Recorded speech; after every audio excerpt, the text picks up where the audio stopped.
Good morning, undefeated. What's going on? Kyle Henderson, Bama football on YouTube. Monday, April 15th. I appreciate you guys being here. I appreciate you guys rolling out to A-Day this past Saturday as we had our first annual undefeated family reunion. Let me know where you guys are watching from inside the comment box. Once again, Kyle Henderson of Bama football on YouTube. I appreciate you guys. Today on the show, I want to talk about A-Day standouts. I want you to type R inside the comment box if you feel that the running backs are elite. I think they showcase that. Type P if you're nervous about the transfer portal. Talk about that today as well. And all during today and tomorrow and the next day for the next 2 weeks while this portal is open, we will give you the latest on the transfer portal. And I'll talk more about Tony Mitchell here in just a second. Type K if you're happy with Coach Kalen DeBoer. All right, so all that. And I also want to break down Alabama's newest commitments. Latier Brooks out of New Jersey. I'm going to play his highlight tape. Have you seen his highlights, by the way? Unbelievable. And then also Jaden Harmon out of Rome, Georgia. He committed yesterday. 2 big pickups for Alabama in April. You had 6 commitments in the month of March. Kalen DeBoer continues his hot hand here in April. Let me know where you guys are watching from inside the comment box. I'll do some shout outs as we get Monday started today on the show. I got Ty rolling in at 9:30. And then I got Coach Smook. We'll update that schedule. Coach Smook coming on at 10:30. Jaden, what's up, man? I appreciate you. How do you become a fan funder? Really good question. So if you hit the join button at the top of this video, you'll see a join button, and as low as $2.99, you can support the product right here on Bama Football on YouTube. Everybody that's lit up on green or that can use the special emojis, will someone use the emojis to show Caden what you can do when you are a fan funder? We will post that fan funder link inside the comment box as well. So I appreciate you asking. All right, let's get some shout outs. JB's coming to us from Henderson, Nevada. Paul Young, what's up, man? See you coming in from Russellville. Carlos, what's up, man? Webster, Florida. Nicole coming in from Birmingham. Marquita, what's up? Jeremy Sanders from Millbrook. LaQuasia coming in from Montgomery. Auntie Janet in the house. What's going on, Auntie Janet? Good to see you. James Dickey, it was good to rap with you, man. I appreciate you rolling through. Good to see you. Sweet home, Alabama 24. Good morning to you. I appreciate you. Mimi, what's up? Coming from Pell City. Kevin, what's going on, man? I appreciate you joining us this morning. Thank you so much for being here. Sports Podcast, what's up? I see you inside the comment box as well.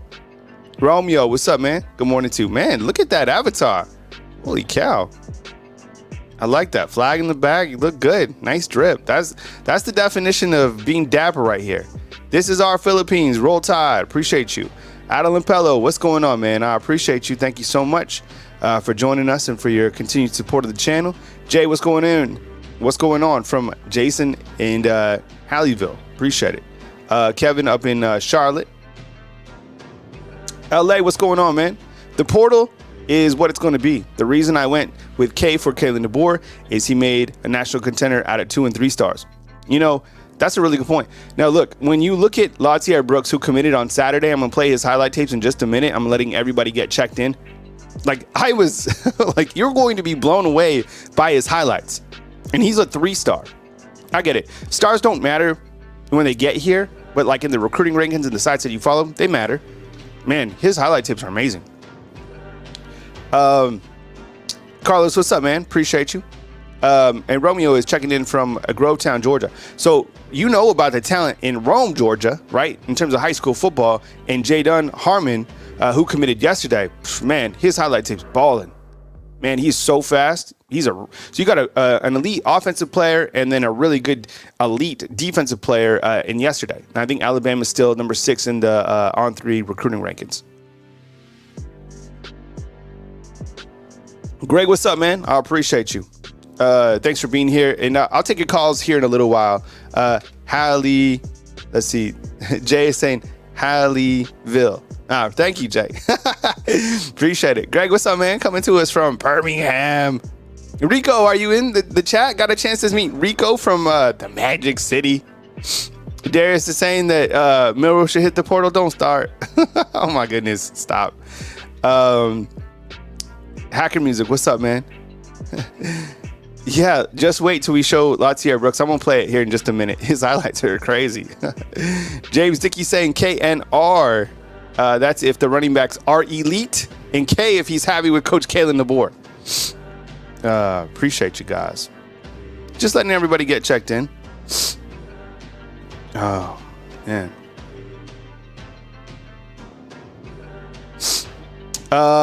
Anybody have a hangover from this past weekend? Oh. I'm sure there's a lot of those, right? Man, you know what was crazy is Saturday night I saw the University of Alabama, like the police department, sent out a notice. Holy shit, Auntie Janet, man, woo! Auntie Janet coming through. And just like that, you met your super chat goal. Thank you, Kyle, Coach Sean, Mia, and Coach Smook for talking with us. Wow, thank you so much, Auntie Janet. Woo-hoo-hoo. That was hot. Just like that. Woo. That's amazing, Auntie Janet. Auntie Janet coming through. Darius is saying Jake Pope will have a breakout season. I like Jake Pope. I think so. Let's talk about 8A standouts, the running backs, and I got a couple things. All right. So just a little overwhelmed by Auntie Janet. Coming through with it. Chris, I think you're right on Jeremy Bernard. All right, let's address a couple things. Okay, before I showcase Latier Brooks and Jaden Harmon's highlight tape, let's talk about Tony Mitchell. Okay, so Tony Mitchell, yesterday, it was reported by Matt Zenitz. And as you know, you probably have him on notifications on Twitter, wherever you get your news. He posted that Tony Mitchell was expected to enter the transfer portal. Now, I get it. Look, I know Matt Zenitz. He's a really good guy. He used to live here in Tuscaloosa, and then he moved to Sarasota, was working with On3, now he works for 24/7. Does an amazing job. And I think in a world where, like, he covers the transfer portal and all these other prospects, the way that they cover it is by saying, and I get it, you know, these clicks, they matter, right? But Jeremy, hold on. Let's not throw him under the bus completely, because yesterday he was wrong, clearly, but his overall hit rate is really high. I mean, the guy breaks news every single day. Plus, he used to live here in Tuscaloosa. So, but now, like, these reporters, and this is what I asked you on Twitter yesterday, when reporters tweet out expected to happen, and it's kind of like a loophole, in my opinion, of breaking the news first without being completely wrong if it doesn't happen. Like, it might rain on Thursday. It might, but if it doesn't, like, I didn't say it was for sure going to do it. So I asked you yesterday on Twitter, how should we cover the news like that? Like, and we're almost forced to cover the news because these guys have a high hit rate. And then when they say it's expected to happen, if we don't do anything, Bama Online has a story on it. 24/7 broke it, right? Everybody runs with it, and you're just like, well, what do we do? Right? And then when we come on the show and we talk with you guys were like, well, Tony Mitchell, did you see it gets confusing. So I even did a video yesterday, and I said, according to Matt Zenitz, he's expected at the portal. Well, then after that, I think it was Charlie Potter of Bama Online, who does a really good job as well. He said that he's pondering it. I literally talked to somebody who was talking to Tony Mitchell on the phone, screenshot it, and said that Tony Mitchell is not going to hit the portal. I don't know. The portal opens up today. Anybody could enter the portal. So what we're going to do is we're just going to do what we always did. We're going to still roll with Matt Zenitz or the guys from Bama Online or whoever, Bruce Feldman or, these guys with the super scoop. If they have something, we're going to still roll with it. Yesterday, I think, was an anomaly of, like, he didn't get it right. But we'll just continue to roll with it. And we'll also do vetting on our side, too. So transfer portal stuff, I know it's because the transfer portal, like, when you report it, it's like it's breaking big news. Darius is saying that he's going to go to Georgia. If I'm Tony Mitchell, I stay here at Alabama. I think a healthy Tony Mitchell contributes. I don't think Tony Mitchell was healthy at all this spring. I think he had the hamstring apparatus, so he wasn't 100%. Therefore, he couldn't compete at the highest level. So if I am Tony Mitchell, I am waiting, and I am staying within the system. Plus, you have Colin Hitchler, Mo Lindquist. Those guys can get you where you need to go, right? Efron's like keeping an eye on Caden Proctor. Hell yeah. Yeah, that's going to be some news to come in. All right, so that's where we are on the transfer portal. Let's take a minute right now and look at the 2 highlight tapes of Latier Brooks, who committed on Saturday, literally right after A-Day. And then we'll take a look at Jaden Harmon, his highlight tape. He committed to Alabama yesterday. All right, so we have 192 people watching. Andy Janet with the big 199 super chat. Thank you so much. Let's keep it going. If you want to become a fan funder, we appreciate you guys as well. You know, it was amazing to see Patriot Life. Patriot Life was like dripped out in all the undefeated gear. All right, so let's get this going right now. Let's see, got to make sure it's set up because I'm doing a cut. I'm going to make sure this is the right one. Okay, that is Jaden Harmon. Look at that. That's Harmon. We'll get to him next. All right, so what we're looking at right now is, let's see. I think these are, I guess I recorded the last. Let's see. Let me get it. Let me get this right real quick. 1 second. You guys are going to love this highlight tip. I'm telling you, it's amazing. Oh, here it is. I have 2 highlight tapes on the backside. Okay, so let's start this again. 3, 2, 1. Hey, what's going on? Kyle Henderson, Bama Football on YouTube. We are breaking down Latier Brooks' highlight tape he committed on Saturday. He's a speedster. He's an elite speed type talent. And I think when you're recruiting wide receivers, you want players who have this type of speed. I think within Coach Kalen DeBoer's system, he scored 22 touchdowns this last season as a junior. This guy has the DNA makeup to be an elite game breaker. I think when you look to Alabama's future of wide receivers, these are the type of wide receivers that you are going to see come in and be exceptional. Now, when you look at Latier Brooks, who had 22 touchdowns, which I believe was a record in New Jersey within his classification, the guy's all over. He has elite hands, but what sets him apart is his overall acceleration. I'm telling you, his acceleration is top end. So we love that speed that Ryan Williams has, right? A guy like that. But a guy like this, you have him come in at a slot position. I think you could put him a couple different players because he might be that Tyreek Hill type fat. I'm telling you, like just wait. You're going to watch. This was on, I love this play right here, the screen, but you get to see his overall acceleration, right? Just stay with me. Look at this right there. And I get it. I don't know how good this high school football talent is, but what I know from his overall acceleration, it's incredible. So with him coming in and committing on Saturday, this was a gigantic pickup for the Alabama Crimson Tide. And right now where Alabama is sitting is number 6 overall in the recruiting rankings when you look to On3, which is fine. You look to the fact that Coach Kalen DeBoer was able to add some really good prospects during the month of March. He added 6, and he adds 2 so far, right? The first is Latier Brooks, this wide receiver who you're looking at, and the second is Jaden Harmon. We're going to showcase his highlights in just a second. He's a linebacker. I want to get your take and type. Let's type for Latier Brooks. Let's type B if you're impressed with what you have seen from Latier Brooks. So go ahead inside the comment box and type B if you are impressed.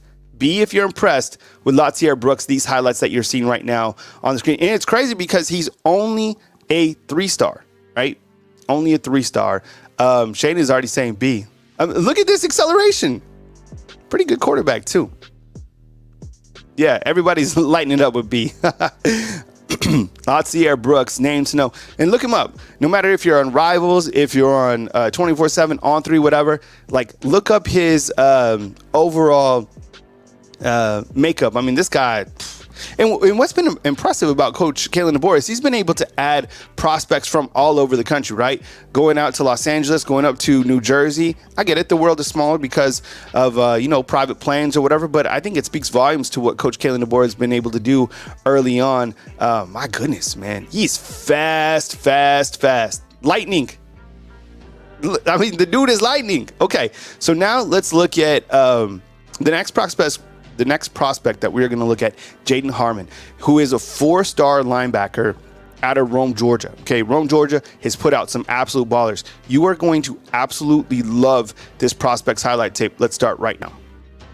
So when you look to Harmon, this guy is a playmaker. He has a really good nose for the ball. He gets off the football well. He can attack the quarterback. He has some bone-jarring hits, but he's overall a playmaker too. So with getting Harmon, who's a 4-star on all of your recruiting services, just watch his speed. Closing speed, watch this. Boom. He can come with the big boom and hit. And I love him on the outside. He's got really good size. I believe he's almost 6'3". Look at that. Did you see that speed, that acceleration? He's able to get to the quarterback, and then he's able to get to the outside on that screen for a big hit. Here he comes off the edge. He's a menace. And this is he fits in nicely to this swarm type defense. I think when you look to the future Alabama, I think that Quay Russo is going to be an absolute baller, right? Because he has that speed. But you're going to need somebody else to kind of replenish. And I think looking down the road, Harmon is really good. Look at this guy. I mean, look, Latier Brooks, a 3-star. This guy's a 4-star. I don't know. This guy is a monster. He's everywhere. And the talent right here that you have in Rome, Georgia is elite. Look at this closing speed right here. Boom. Man, he's a really, really good open field tackler. And you're right, Greg, inside the comment box. He does have the ability to disrupt overall play. He is a freak. Seriously, this guy, this might be, okay, I know we're talking about these guys right now. But I think I really like fast wide receivers. I really do. Like, Darius, you're going to get in trouble, man. But when you look to the 2 players that I like so far in this class of 2025, Latier Brooks is one, but Harmon might be one of my favorites on the defensive side. He's going to fit in really nice to this swarm defense, okay? So let me ask you this, okay? If you like what you see from Jaden Harmon, type in H. His last name's Harmon.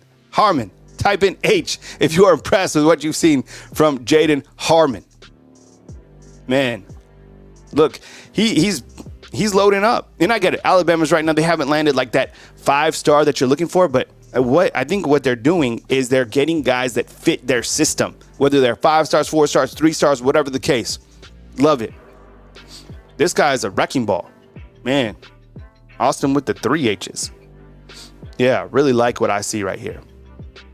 So good overall prospects for Coach Kalen DeBoer so far. And when you look to the Alabama commitment list, let's go over that real quick. See if I can get that pulled up real fast. Let's see. All right. When you look to Alabama's 2025 list of commitments, and I use On3, I like the overall look of On3, how it kind of looks. You see that. You have Daryl Johnson coming in. Let's see if I can get this a little bit flexed up. There you go. Can you guys see that okay? All right. You have Daryl Johnson, who's a 5-star. You have Derek Smith, who's a 4-star out of Selma, Alabama. You have Anthony Turbo Rogers out of Montgomery. Antonio Coleman, who flipped from Auburn back to Alabama. Jaden Harmon, who committed yesterday. He's a 4-star. Abdul Sanders out of Los Angeles, what I was talking about, right? You go from New Jersey to Los Angeles. You have Zamir Smith out of Maryland as well. He's an athlete. You have Miles Johnson out of Alabama, Luke Metz, and Latier Brooks down there from New Jersey. Those are your class of 2025 prospects. So I want to hear from you right now inside the comment box. Have you been overall impressed? And we'll move through my next segments as well. Have you been impressed with what Coach Kalen DeBoer has done recruiting wise? I know we just got off of A-Day and did his transfer portal, but while we're talking about it, have you been impressed with what you've seen from Coach Kalen DeBoer in terms of recruiting? Want to hear from you inside the comment box, because I think that a lot of people were asking, could he recruit at this level? What was he going to do in the Southeast? And I think he's proven early on that he can recruit. So excited to get your take inside the comment box about that. Let me line this up and let's talk some A-Day standouts. Okay. Let's talk A-Day standouts. And I want to hear from you inside the chat box. who was a standout for you? It doesn't have to be anyone on the offense, the defense. Just like when I talk A-Day standout, who just like mention a name. It doesn't have to even be like just mention one, mention two. Jeremy Bernard is a really good ad. Comes in from Washington, and you have a loaded wide receiver room, right? Kobe Prentice, you have Kendrick Law. But I think one of the wide receivers who really needed to showcase that they can play at this level and develop a good cohesiveness was Jeremy Bernard, and we saw him do that, recording 122 yards in that game, right?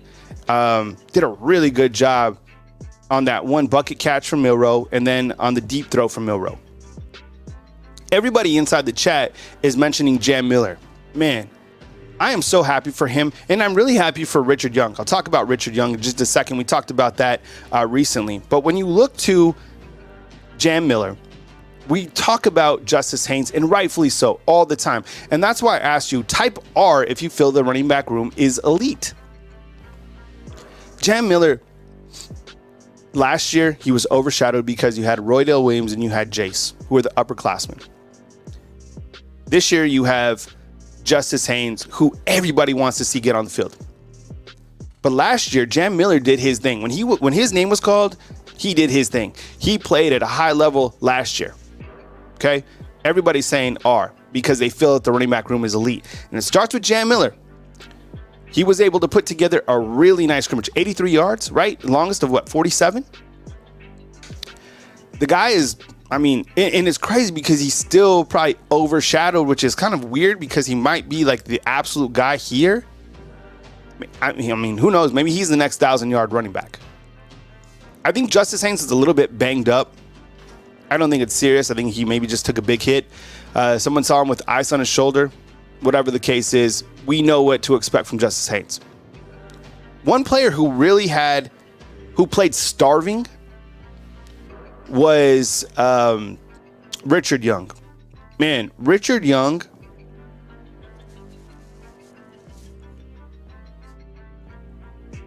was a player that had to perform at a high level, and I think wanted to showcase his abilities, because I think when you look to Richard Young from last year, he didn't get his opportunities that he wanted. It was probably frustrating, and it's probably hard for these guys because you come in and you talk so much about Justice Haynes or all the other running backs. Richard Young, look, it was amazing to me that he only had 25 yards rushing, because 24 of those yards were probably after first contact. He did not go down when somebody hit him. Did not, 100%. It was always after like the third point of contact. You know what? I saw him run right through Jeremiah Alexander, who had a pretty good game. But Richard Young did his thing. And I think that overall room, I think that's the best unit on this team right now. Jam Miller, Justice Haynes, Richard Young. And I think, Daniel Hill, he was good in short yardage situations as well. Okay. So 8A standouts. Yeah, I guess we're just, talking about those running backs. You know what? I put up a short. I didn't notice this, but did you see that Justin Okarong, who's a freshman, that he had 11 tackles in this game? Right. And we're talking with Ty Hayes, mentioning that, Coach Saban said if he would have played all his life, what if he played in Georgia or he plays in Texas, right? I mean, he's from Germany. Guy would have been a 5-star. 11 tackles, pretty impressive. Other standouts to me, I think on the defensive side of the ball. Look, I did see Malachi Moore all around. I saw him with some big hits. I saw Bray Hubbard with a big hit. How about Cole Adams, the wide receiver position? Man, talk about being underrated. That guy's good. Really good.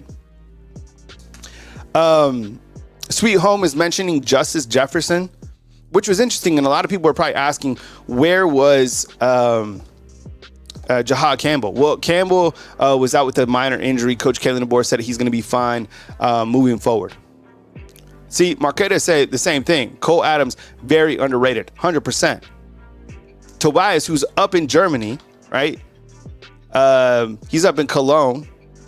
Love seeing Okoronkwo. Man, that was amazing. Matthew, what's up, man? See you inside the comment box.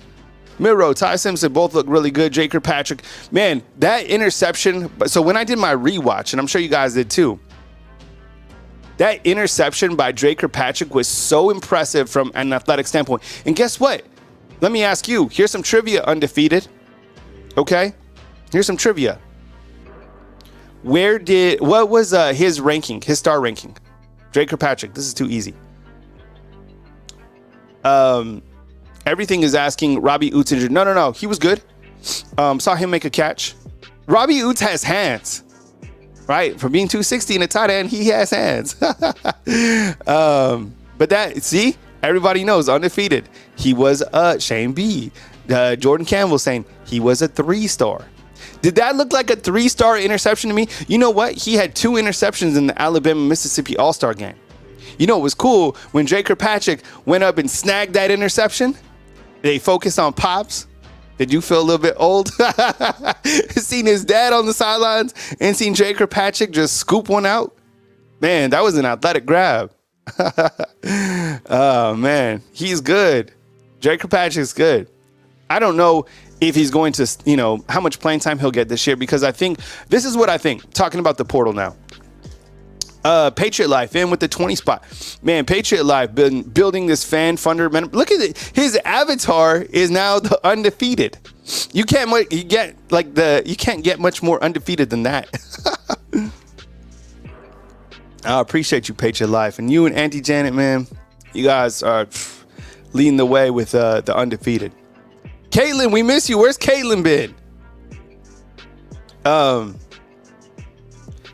Okay, let's talk transfer portal. Okay. What we are watching today is any movements within the transfer portal. What's up, Jared? I see you inside the comment box. We are watching how many players enter the transfer portal. If they do, we will bring that news to you right here on Bama Football on YouTube.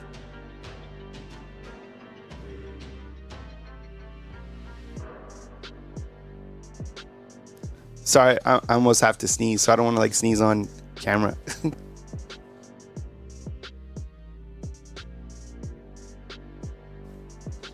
My goodness, my allergies are still... I've been taking a Claritin in the evening time, but, I'm fighting through it. This isn't my flu game, but, allergies still kicking up.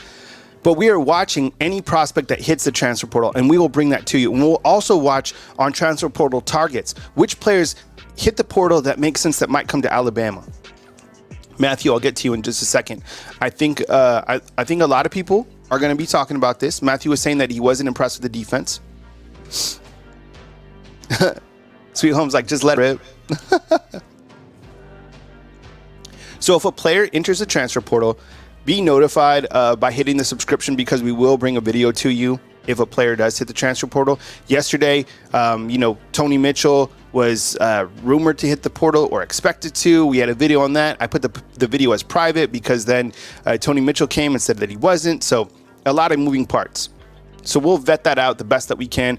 Waiting for Caden Proctor to announce. Caden Proctor was at A-Day. I heard, somebody told me that Caden Proctor was already living here in Tuscaloosa. I don't know if that's true or not. That's just what I heard. He was here at A-Day. There's a picture of him. You should see how big T's up in here. Good morning, everyone. What's up, T? T, everyone missed you at A-Day. Super chats today too. Wow. Hell yeah, Auntie Janet came through. The huge dunk. That's amazing. T, everyone was asking about you for A-Day. I know. I'm so sad I couldn't go. I really wanted to meet all you guys, but it was a crazy turnout, right? Yes. Oh, look. You want to see how crazy it was? Yeah. Look at this. And this wasn't even we're probably missing 25 to 30 people. Look at this. The undefeated rolled through, right? I love it. James Dickerson is on the right, in the black. And if we ever put together a football team, he's playing guard. For sure. Right? If I have to play quarterback, I want Dickerson at guard. Yeah. Everyone. So Smook is 6'3". Yeah. What would he play? What did he play? Well, he plays secondary, but I probably but Smook's a good athlete, so I play him at wide. He'd be a two-way player. I'd be playing both ways as well. There's Coach Sean. So everyone was mentioned. Coach Sean is on the bottom left, and there's his daughter. So Coach Sean, not the tallest guy in the world, but he's a unit, right? Like Coach Sean, because he was a running back, so he would 100% be the running back on the team, right? You have Cindy right here, undefeated, the undefeated captain. Patriot Life is there in the back with the undefeated hat. There's Rev with the glasses. Ephraim, you've seen him inside the comment box. He's with the green hoodie, right? Undefeated family was rolling through, and it was really good to see. They came with it, 100%. So we are tracking the portal today. Let me ask you, Undefeated. Type P for portal. P for portal. Inside chat, if you're a little bit nervous about the portal, would you type P? T? I don't think so. Huh. I'm not. I'm for some reason I'm not that nervous. So type N if you're not nervous. Yes. N for not nervous. You're feeling P. See, there's a lot. There's some P's up in here. Yeah, I see a few. Yeah. And while you guys answer that, Matthew asked a good question. Okay, because I went to a baptism brunch on Sunday, and of course, you know, the dialogue besides the little girl who was being baptized, it was also brought up about Alabama football, and I started talking to a gentleman about the defense, and he was like, look, he was like a straight shooter, and he was like, you know what I think? And I was like, tell me. And he was like, I think the offense is going to be, you can't stop the offense. And he's like, I think the defense is going to just be mediocre. And he's like, and you know what? He's total opposite of what we have been, right? Kind of. And he was like, and you know what? He's like, I don't give a damn. He was like, as long as we win, he was like, I don't care. Yeah. He was like, because what I think is going to happen, and this was, I had just met this guy, but everybody talks Alabama football that, lives here.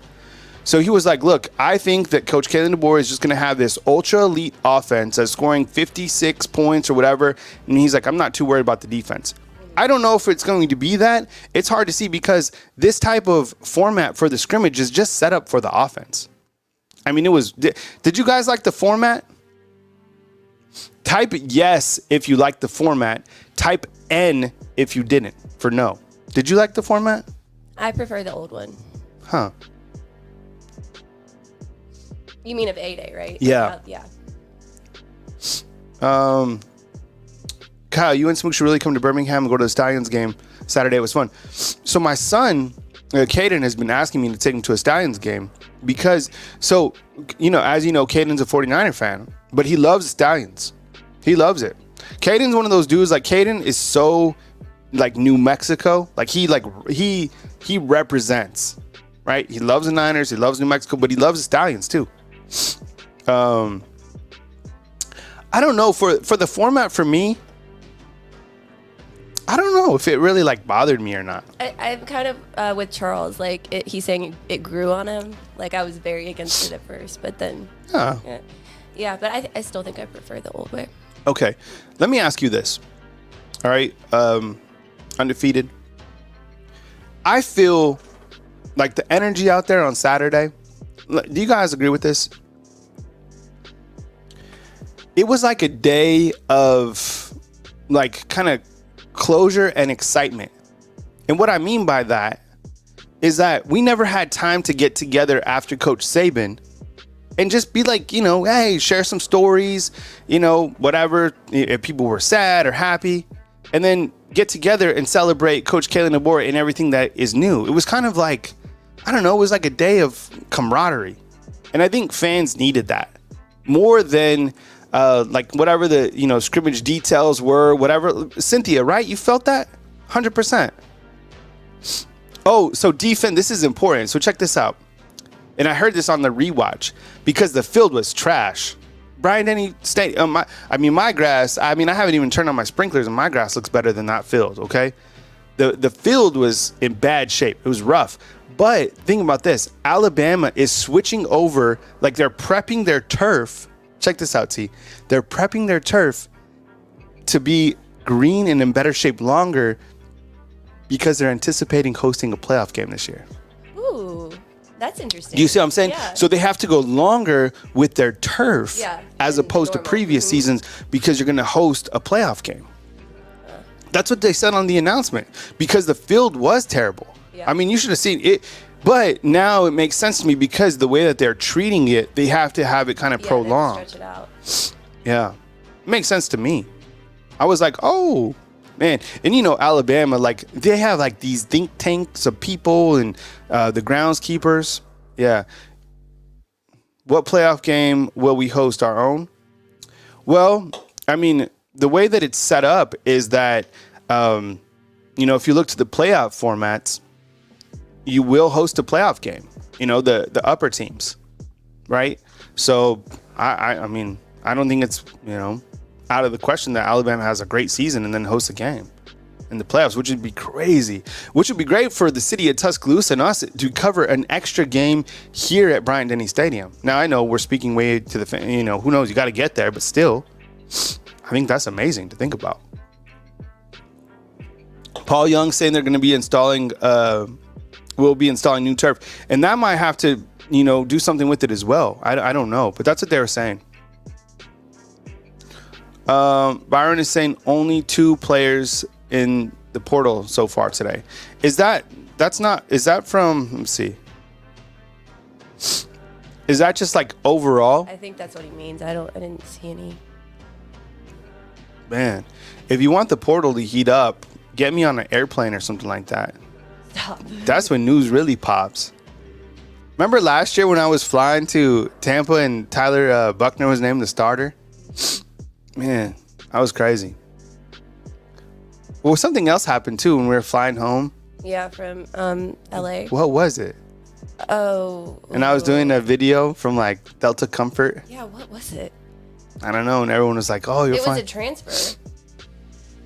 Yeah, it was something crazy. I don't know what it was. Who knows? It was, remember all the transfers that hit when we were in Manhattan Beach? And it was like 80-mile-an-hour winds. Oh. It was literally like gale force winds. Yeah. Okay, let me ask you this overall. Now that we've had a good amount of time to kind of like accept and kind of get an overview of Coach Kalen DeBoer, type K if you are happy with Coach Kalen DeBoer so far. I would type K. Yeah, me too. I think that he's I think that he is genuine. I think that he's put a good recruiting plan in place. I think that he's done a real, Alabama and Coach Kalen DeBoer, they've done a really good job with the changing of the guards. Now I understand that Coach Kalen DeBoer, doesn't want to do a lot of things that Saban did just because it is Saban. But I feel that Saban hasn't really pressed on, still trying to be the guy. I think he's accepted his retirement, right, T? Yeah. He's walked away gracefully. Mm-hmm. He came back and he's like, I'm a fan. Yeah. He was at the Masters. I love the interview. He was down on field level and they asked him, what do you think about this? And he's like, it's a spring game and Alabama's going to have to go into the transfer portal. He spoke about Alabama, as a fan, but then when he was on ESPN, he was speaking, just looking at them as a team. Yeah, objectively. 100%. So I think they've had a really good changing of the guards in that aspect. Jawan, man, he's 113 likes. Yeah, appreciate you guys hitting the support. Appreciate it. Are they anticipating first or second round? Jim Parker, what is that referring to? You know what? This is Lawrence. What's up, man? Appreciate it, man. Congrats on the PhD. Holy cow. I was most concerned about the place kicker and center position this weekend. Okay, this is interesting. We didn't see a punt in this game, which is interesting. Good thing that Alabama has James Burnap coming back. He's one of the best punchers, if not the best puncher in college football coming back. I think there might be, okay, let me ask you this.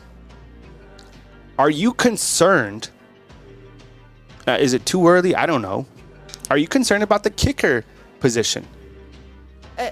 Lawrence, were you concerned with the center because of last year? Well, there was some low snaps. Yeah. Okay, so yes, type Y if you are concerned about the kicking position. Y if you are concerned about the kicker. I'm concerned, to be honest. Yeah, because I didn't get to see, the whole the whole game. So I guess I missed the low snaps. I think that, you know what? This is scary, but people are like, tell the truth. I'm going to tell the truth, and I don't know if you guys are going to like what I'm about to say, but I'm going to say it. I think, unfortunately, that the kicking game, like, and I'm just talking place kickers right now, like field goals, points after, touchdowns. I think that might be the weakest unit of this team right now. There's no experience. They're trying to replace Will Reichard. You know what was weird? This could be Jeremy's like one kick overreaction. Maybe so. So Reed Schuback was 1 for 1 with 27 yards. You know what? The format was weird how they went out and they kicked with no defense. It was just the kickers just ran out with the offense and they kicked. Upton Beliphant was 1 for 1, 23 yards. And Connor Talty was 0 for 1, missing from 45. So, I don't know. Maybe, are we making too big? Is this like Overreaction Monday? I don't know. For the kicking? I think that's could you go into the transfer portal for a kicker? Yeah, I mean, and we're so used to, like, perfect. You know what I mean? With our kicking from. And I'm not saying, I mean, you know, Connor Talty is going to be fine, right? But, and you're right, Jeremy's like 45 isn't a chip shot. That's true. That's true. But there was also no defense rushing at you. You just like went out there and kicked it. I don't know. Do you go to transfer portal for a kicker? Yeah. Is that crazy? Charles is like absolutely no pressure and still. One of the guys' extra point jumped off his foot hot. Not sure. T, tell him about what happened to you last year before the game with was it field goals? Yeah. So my seats in the stadium are right behind the field goal. So during halftime, like they come out and they kick a bunch of practice kicks, and I was also filming all the players running back into the tunnel to send to Kyle. So I wasn't looking, but one of them came like centimeters away from my face. But thankfully, I just reacted and I put my hand up. But those things come in freaking hot. Like, it hurts. Those. Yeah, you had the reaction. My mom actually caught a ball too. Yeah, she wouldn't give it back till she took it. And like the UA, my mom, like she's a lion. She came, so they went and they were like, "Hey, you have to give us the football back." And what'd she say? She was like, 1 second. She was like, one second. Hold on. And she took a photo of it and she sent it to me and Caden. Yeah. Crazy. She's like, they're not going to believe it. Yeah, Caleb, I guess no calls today, but I'll get you guys another time. This segment, I was just kind of rolling with it, and this is a Monday, so I'll get you guys back on the calls. So I appreciate you guys. Be patient with that. I have Ty rolling through, and then I have Coach Smook. And then what I'm going to do is I'm going to cut these, and then I'll re-upload this so you can go back and watch just my segment as well. A lot of people have asked that. You know what? A lot of people have asked me too. And I want to get your feedback, okay? So I need one more answer. Some people were like, you should put your segment or the specific segments, not only like recut them on YouTube, because all we do is YouTube, but they said put it as a podcast. Because I know that some people are only YouTube and some people do podcasts. There's so many podcasts out there. I don't know. What are your thoughts, T? I don't know. I mean, we could try it. Yeah. I don't know. Yeah. Jay's like, Kyle, you are the MF GOAT. I appreciate you, man. Thank you so much, man. You know, it's been amazing to see kind of the growth of the Undefeated family, to have people come in and, really rise up to support this YouTube channel has been really good. And I think that we continue to, we continue to roll with it and continue to just, grow the channel.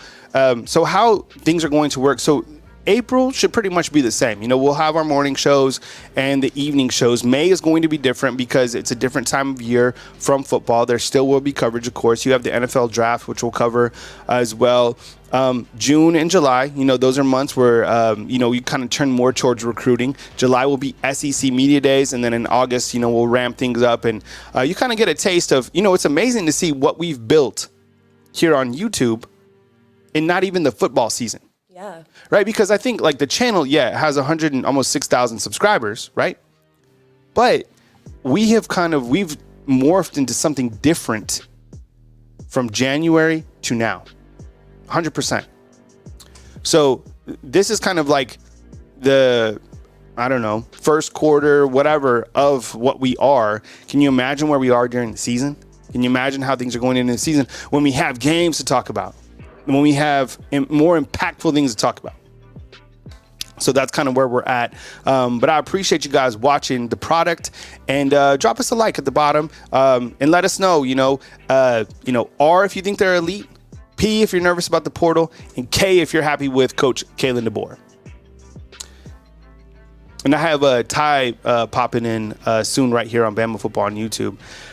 It's been great. We've there's a lot to cover, and today just be notified. Like there will be players, I would imagine, from all different schools that will hit the portal, and everybody's going to be on it. I mean, this is a major day in college football, and I think it gave players an opportunity to see where they are from spring game. But I wouldn't take, like, if you're a player at Alabama, I wouldn't be so quick to hit the portal if I didn't get the playing time that I wanted, like, on A-Day. Right. Because nothing is determined. Like, okay, yeah, James Brockermeyer, he's done a great job, but Parker Brailsford is still going to battle with him, right? Caden Proctor, he's still going to come in. Where is he going to fit into the system? If you're a wide receiver and you maybe weren't 100% or whatever, just be patient. You're going to get fed in this system. I think when you look to the quarterback room, man, those guys did a really good job. And we talked about this. We talked about the fact that Jalen Miller was 3 of 9. We talked about the fact that there were some drops. Smook said there was 3 drops. I saw 2, which would have made him, 5 of 9, 6 of 9, whatever the case is. Ty Simpson had a really good showing. I love that spin move that he has. So many people forget that he is so talented in terms of like a dual threat. Dylan Lonergan looked good. Damn, who has a cannon is Austin Mack, right? Jeremy Sanders is saying possibly 5 drops. I get it. Yeah. So just be patient. I think overall that this team, has so much talent. Are they beatable? For sure. 100%. All these teams are beatable this year. All these schedules are difficult. Ty, welcome to the show, man. Appreciate having you on. What's going on, bro? Hey. Thank you I'm in a good mood today, Kyle. I'm in a real good mood today, and I'm going to tell you why, right? 2 reasons. First and foremost, Byron said it. I can't remember whether it was Brian or Byron. Maybe they both said it. Whenever we did that stream from Rudy's, you'll remember this. Coach Sean will remember this. I kept saying, I thought that the sleeper of the class, I was like, you asked me who was I most excited about. Obviously, on offense, hard to argue against Ryan Williams. I truly think that guy is a generational talent. But on defense, I was like, listen, there's no shortage of names, but Justin Okoronkwo was a name. I was like, hey, he's not super familiarized with a lot of people that follow recruiting. I think he's the sleeper of the class. And my goodness me, watching him out there, he's got 5-star tendencies. That kid is going to be pushing for playing time way sooner than even I anticipated. I thought that it would be a year before he was pushing. He's going to be a special teams demon this year, and I wouldn't be shocked at all if he gets some play. Wow. Yeah, I love to see it. I mean, him coming in, I was excited I like when they go global and kind of get these guys from, all over, and then you come in and you see what they can do. Like, Olas Alanen, right, coming in from Finland, and now you have Germany. John, you know what? John Mechie, what was so amazing about him is he lived all over. He lived in Guam. He lived in Canada. And so when you live more places, in my opinion, you have a much different outlook on life. And John Mechie, man, that guy, I miss John Mechie. He was great. We have a screenshot coming up. This is a good screenshot. Good screenshot alert. I think, do we still have the screenshot emoji? Remember when we had it? We have had to. Did we replace it? Replace it. All right. So this is a good screenshot emoji. Ty, why don't you read it out? The Eagles have paid another big-time rising player. This time, wide receiver, the GOAT, Devontae Smith, gets a 3-year, $75 million contract extension that includes $51 million guaranteed, sources say. The deal was done by @Kelt Crenshaw of Clutch Sports, and it keeps Smith in Philadelphia for years to come. I know Philly fans are excited about this because this is one that the few Philly fans I have in my circle, Kyle, you'd be shocked how many Philly fans there are here in Dallas, right? Really? Because it's Dallas. Oh, yeah. Wow, they're in the danger zone, huh? That's what I'm saying every time. I'm just like, you're brave. You're a brave soul. But I know a lot of Philly fans were curious, worried even as to whether or not they would get the deal done. Happy to see Devontae Smith gets paid.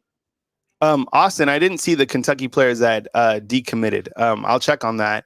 Are you talking basketball? I would imagine, Basketball. right? Basketball. Yep. Yeah, I haven't looked on that. Definitely check it out. 2. So Smitty. Yeah, I mean, think about Smitty.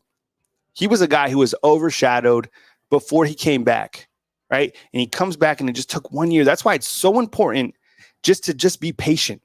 Smitty is a great example of that. He came back and has one of the best seasons ever as a wide receiver. A lot of people questioned his weight. People questioned his height. But what people never questioned was his overall mentality, right? That Mamba-esque mentality. Devontae Smith, I'll be honest, his interviews from like a media perspective, they weren't the best because he was so straight to the point. Be like, how was practice? Good. What did you see from the running backs? They're damn good.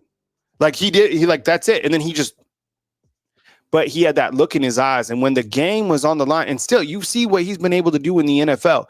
The best, some of the best quotes, he won Heisman, remember? And nobody had a better suit game than Devontae Smith. Never. They should retire that suit, that velvet suit that he wore, and put it in the College Football Hall of Fame. I'm not kidding. That he was the most. Do you remember that? That crushed. Ooh, that was clean. It was clean. so. In what he was like 170 pounds. It was like polished. Think about him, and they questioned even. Right, and they questioned Coach Saban. They're like, "What about his weight?" And Coach Saban was like, "Well, the football weighs, X amount." He's like, "It's never been an issue catching the football."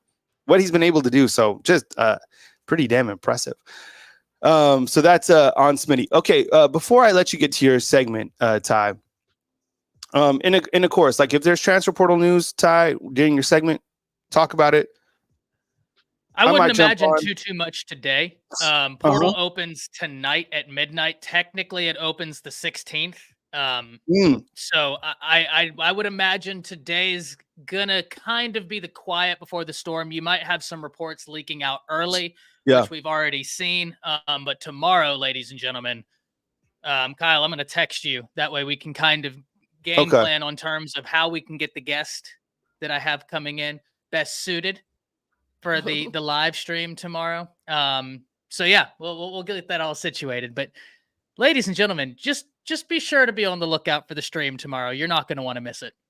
All right. Yeah, good stuff. Thanks, Ty. Okay, so Ty, if I had to ask you, can you just give me, I know you said Justin Okoronkwo, we've talked about Jam Miller. So was there anybody else that you want to list as a 8-day standout? And by the way, we met Ebony, Noah Carter's mom. Yeah. She's part of the Undefeated. And you know what? She was asking for you, T.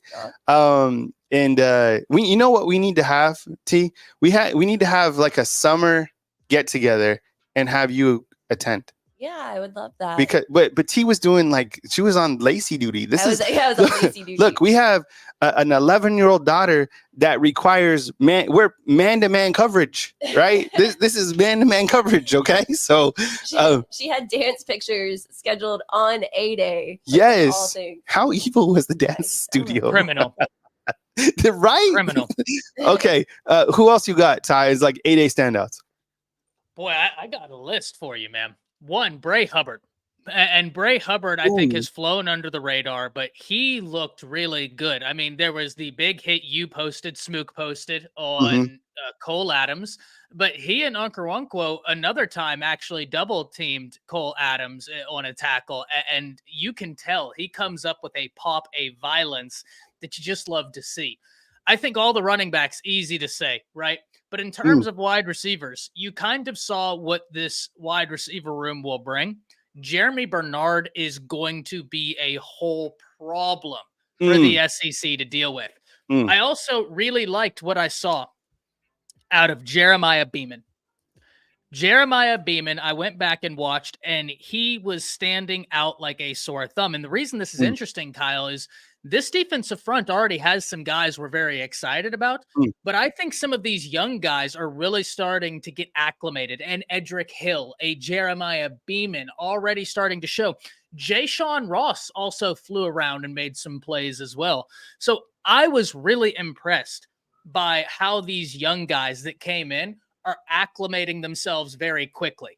I understand that the cornerbacks, right, didn't exactly have interceptions or anything like that. Xavier Brown almost came up with an interception when Jaron Hamilton had the ball go through his hands. Yes. Zay Mincy was out there battling. Yep. Caden Jones, ladies and gentlemen. And really, Kyle, we could do an entire segment on this inside linebacker room. From obviously Agent Zero. We know Jahad Campbell will be there. But then you have Justin Arnkarunkwo. You have Sterling Dixon. You have Jeremiah Alexander. You have Caden Jones, all of which were flying around making plays. I know that the Overreaction Monday, the overarching one today is going to be the defense didn't look too good. The defense was as vanilla as you will ever see it because of the lack of consistent offensive linemen in terms of injuries. But these inside linebackers, Kyle, looking really good. Ephraim Davis with the $5. Thank you so much, Ephraim, for one, being a part of the family, two, spending your time here with us on this Monday morning, and three, for the donation saying, Ty, love the background setting, got to do more often, grilled next time. Yeah, I hopped in the back as soon as I was able to sit down and get out there. I had the cigar out and I had to put that. I mean, it was a lot of fun. Yeah, so how it worked is so we had the post-game show, and we had Coach Sean there with his daughter. So she went over, Coach Sean goes over with Mia, and they start the post-game show at Westgate, right? So they walk out of the stadium, go up, while Smook and I were there. T was playing man coverage on Lacey. And I turned on to just see how things are going. And Ty's in the backyard. It was beautiful. I loved it. The audio was great. He was chilling. Ty, I didn't even know you had the nice tat on the leg. What was that? Like a snake with the sword through it? So we got this one okay, this is going to be tough. This one just got done. Right? Yeah, love it. No feet today.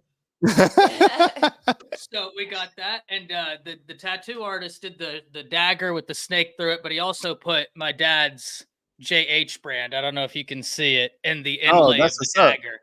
But then the left leg, it's the bird with the rose. So both legs we're attempting to do full American traditional sleeves on both legs going all the way up.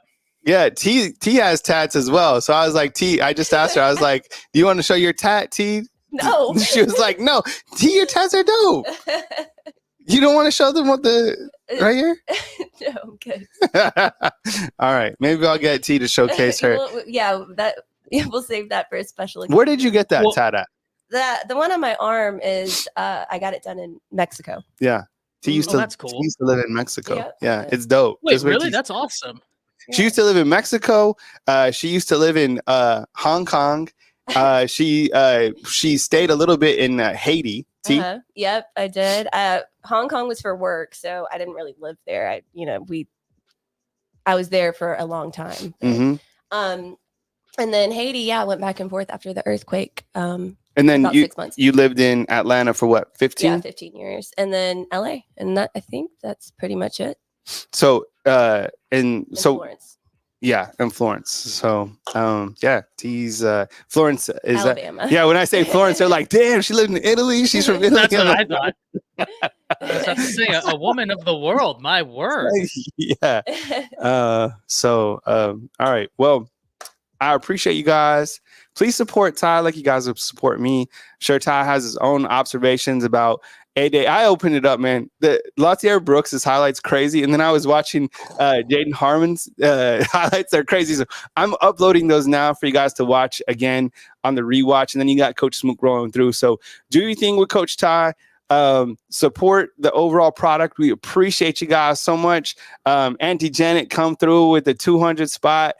Patriot Live throwing in the dunk. Good to see you, Brianna, inside the comment box. If you guys aren't fan funders, T, could you tell them how to become fan funders? Can you drop that link, please? Yeah, so I'll drop the link now, but click the link that is pinned at the top of the chat.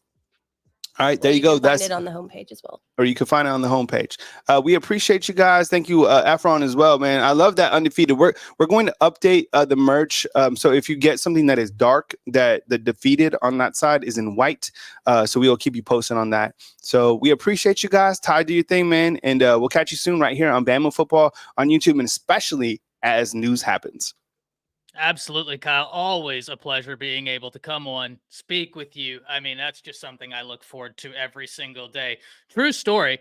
I look every morning and I'm just hoping, I'm like, oh, I hope Kyle and I have that 30 minutes to be able to wrap together, because I really do enjoy anytime Kyle and I get to connect, get to talk football, because we've got a great back and forth, right? We've got a great chemistry over here. And Kyle has got a keen eye for talent in terms of making sure that the people on this network all have great chemistry with each other. I mean, we can swap any segment in terms of any duo on this network, and you're going to get that same great chemistry. One, because we all genuinely like each other. We all really enjoy hanging out, talking ball.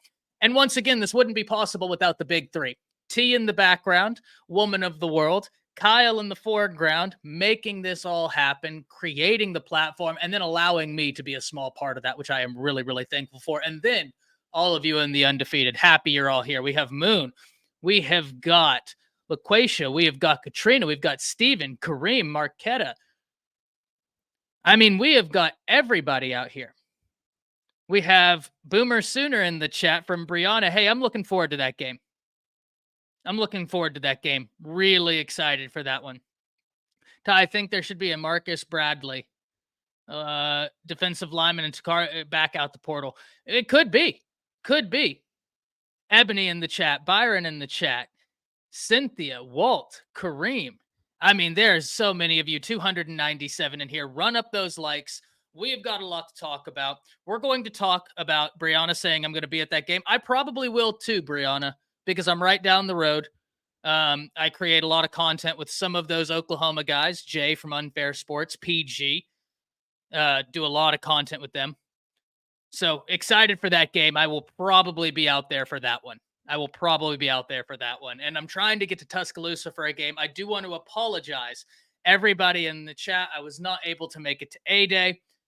Wife won Teacher of the Year, so we had to celebrate her. But bet your bottom dollar I will be out there for a game. I will make it known in advance. That way, at the very least, we can get together and watch some football. So excited to be here today. And let's start with our Overreaction Monday.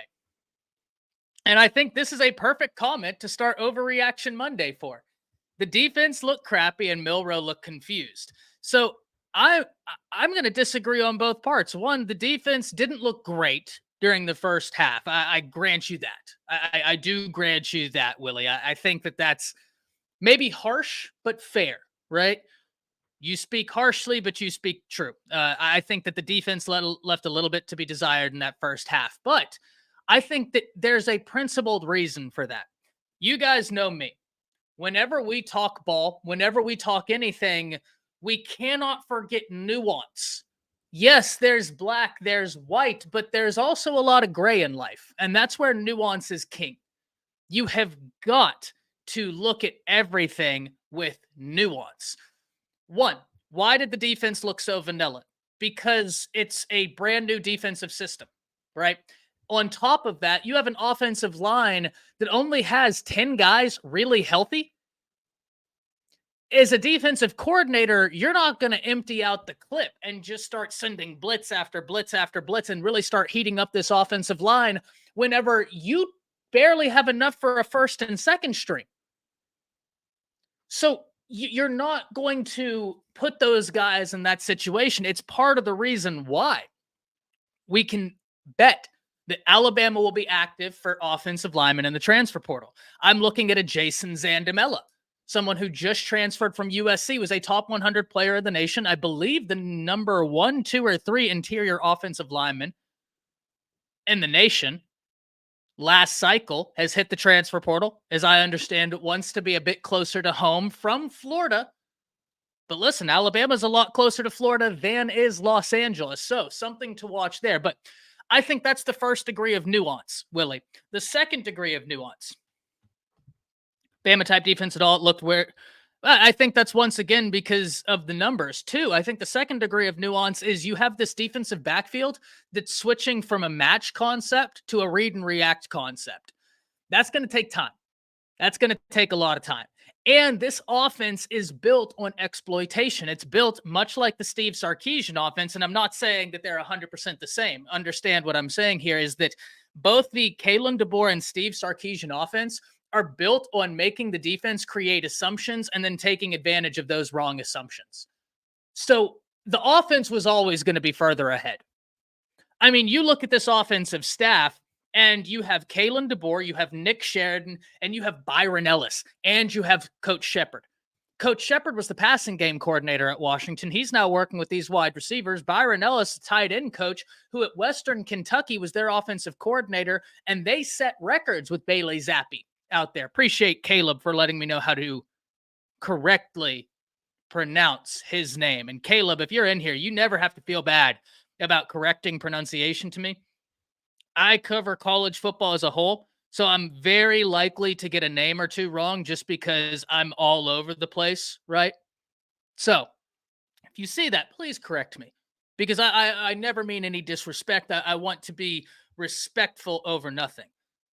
And they have won nothing. I'm not good with change, I guess. In terms of what do you mean they've won nothing, Willie? I might be misunderstanding, right? I might be misunderstanding that. Adam says there isn't much nuance. The defense gave up 450 yards, including 160 on the ground, and was gashed in the first half. That's because they weren't playing a super aggressive style of defense. They weren't heating up the offensive line, right? It's that does go back into the nuance, Adam. They weren't heating up the offensive line. And two, I can chart you in the first half. Oh, the coaches from the West Coast? Well, they won quite a bit. They were in the national championship. 24-3 at Washington. That's winning. That's winning. 24-3 in 2 years. Willie, did you know that when he inherited Washington, that was a team that I believe was 4-8? Oh, that's not true at all, Willie. When they blitzed, they never got there. That's not true at all. That's not true in the slightest. In fact, I can pull up one clip right now that would fundamentally defeat that argument, and that's the blitz that Justin Onkarwonkwo did where he nailed Richard Young in the backfield. That alone disproves that theory. No ships at all. I mean, okay. You said they haven't won anything. He inherited a defense that was 4-8. He went 11-2 the first year, 12-1 this year. That's winning. That's winning. Won the Pac-12. And, man, I hate to be this way, but correct me if I'm wrong. Didn't Washington get further in the playoffs than Alabama did? They beat the team that beat Alabama. I'm just saying. They beat Texas. Bama didn't beat Texas. They made it to the Natty. He was 14-1. Thank you. With the SEC. Yes, you're right. Thank you, Hunter Ray. Seems like he did pretty well. He inherited a 4-8 program, Willie. Do you expect him to win the Natty year 1, year 2? You're a coach. You're a coach. You should know how disingenuous that is. You as a coach should know how disingenuous that statement is. He inherited a 4-8 team, and you're saying he won no ships. Willie, I want you to see. I want to hear about a 4-8 team that coaches inherited. How long did it take them to win? This man inherited a 4-8 team and went 11-2 his first year, 14-1. Doesn't matter what his record was in the past. It absolutely does when we're talking about someone saying he hasn't won. So that first part of the argument is facetious. It's not predicative of an argument from authority. Absolutely it is. I completely disagree with that. It shows that he's a winner, Adam. I hear you, Willie. I am too. But you said that the guy hasn't won anything. He's won no chips. First off, at the NAIA level, he was winning national championships all the time. The second he jumped up to Washington, he inherited a 4-8 program, took them to 2 losses the first year, and then the national championship in the second year. What coach do you know out there that would have done that? No, Adam, it's absolutely not different contexts. He asked, what has he won? This is the context. 100%. 100%. It absolutely applies. Guy has won. Being down that he didn't win a national championship in 2 years at Washington, from a coach's perspective, Adam, you should know, or not Adam, Willie, you should know from a coach's perspective, that's facetious. That's disingenuous. Right? That's disingenuous. But that's what we're talking about, Adam. Like you're saying, and your argument is relative to his premise only, but when the premise is what I'm hitting, then it absolutely fits. Believe you me, good sir, I know how to debate. Sure it is, Adam. You're basically saying that a guy that has won everywhere he's gone, that has proved to be a winner, is not predicative of him winning. It absolutely is predicative of him winning. Now, we're not saying he's going to win a national championship year one at Alabama. He's got to implement his scheme. He has got to implement his thing. But that's just like saying Nick Saban being a winner every other year does not predict that he is a winner through and through. That doesn't necessarily stand to reason. That's incredibly silly. Yeah, like Hacker says, of course it's predicative. That's just silly. 100%. I love you, Adam, but that's just a silly argument. That's just now it seems like we're finding ways to be contrarians just for the sake of being contrarians. I watched the film again last night. Our defense was out of position a lot. And this is what I was about to say. In terms of getting gashed in the first half in the run game, there were times where the linebackers, you could tell they're still getting acclimated. And Lynn, I love this, right? Because the linebacker, one of them would go on a blitz. One of them in particular, Justin Jefferson, would blitz. And Deontay Lawson would then follow up. But it wasn't supposed to be a dual linebacker blitz. It was supposed to be Justin Jefferson attacking, Deontay Lawson staying where he was. Now, after the first half, all of that got pretty much well corrected. You started seeing a lot more understanding in terms of what the defense was doing. Right?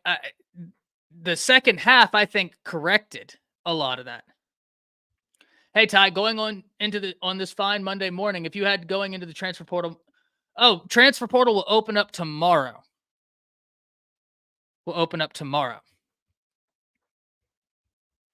Oh, well, Kareem, he's asking general questions. We're having a conversation. It's not going to take the whole time, but listen, Willie, it's all love, man. Like, we're talking ball.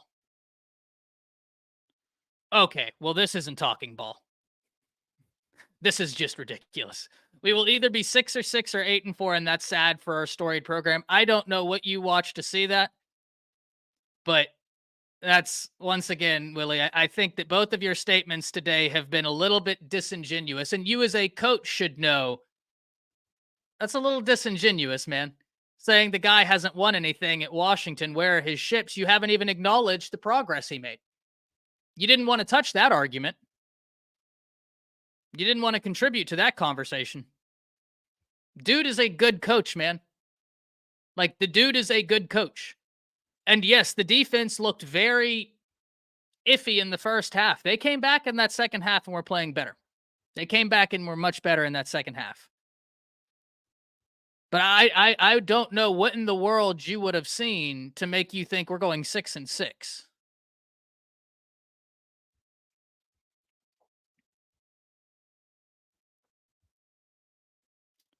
What recruit do we get here? What do we get next? That's a good one. That's a really good one. I don't know, Hunter. I don't know what recruit could be next. Now, listen, I made a video on Friday talking about Latier Brooks. Really excited about that win. Really excited about that win.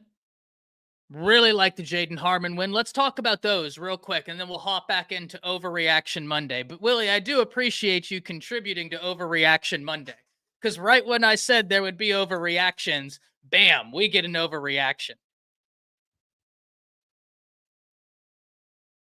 The first half, I completely agree with you. The first half, it was very much see, this is where we do agree, Willie. The first half, it was very much indicative of a team that's still learning. I think the second half, They really came with it. Now, this is where we do agree, but I don't know where that's going to get them 6-6, especially looking at the schedule.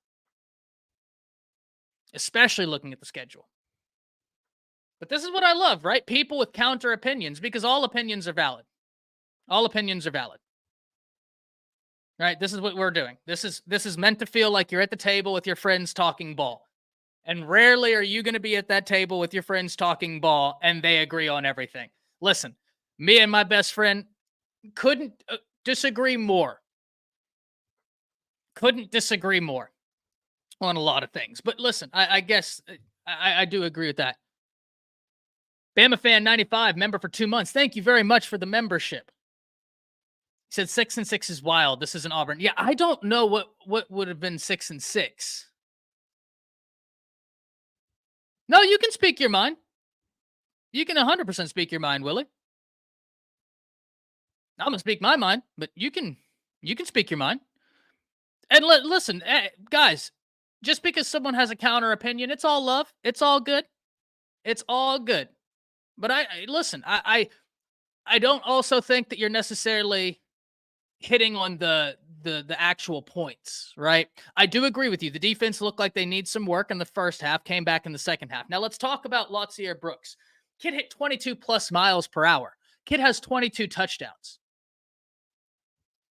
The thing I love about Brooks's game is that he has incredibly quick acceleration. And the reason why I think that's great is that he can gain separation early in the route just off of being able to go from 0 miles per hour to 22 miles per hour in an instant. I mean, that guy has got freaky fast acceleration. JG, I'll answer this question because it's a deeper conversation into recruiting, and we'll have this, right? But he's able to gain separation in the very early stages of his route just from his acceleration.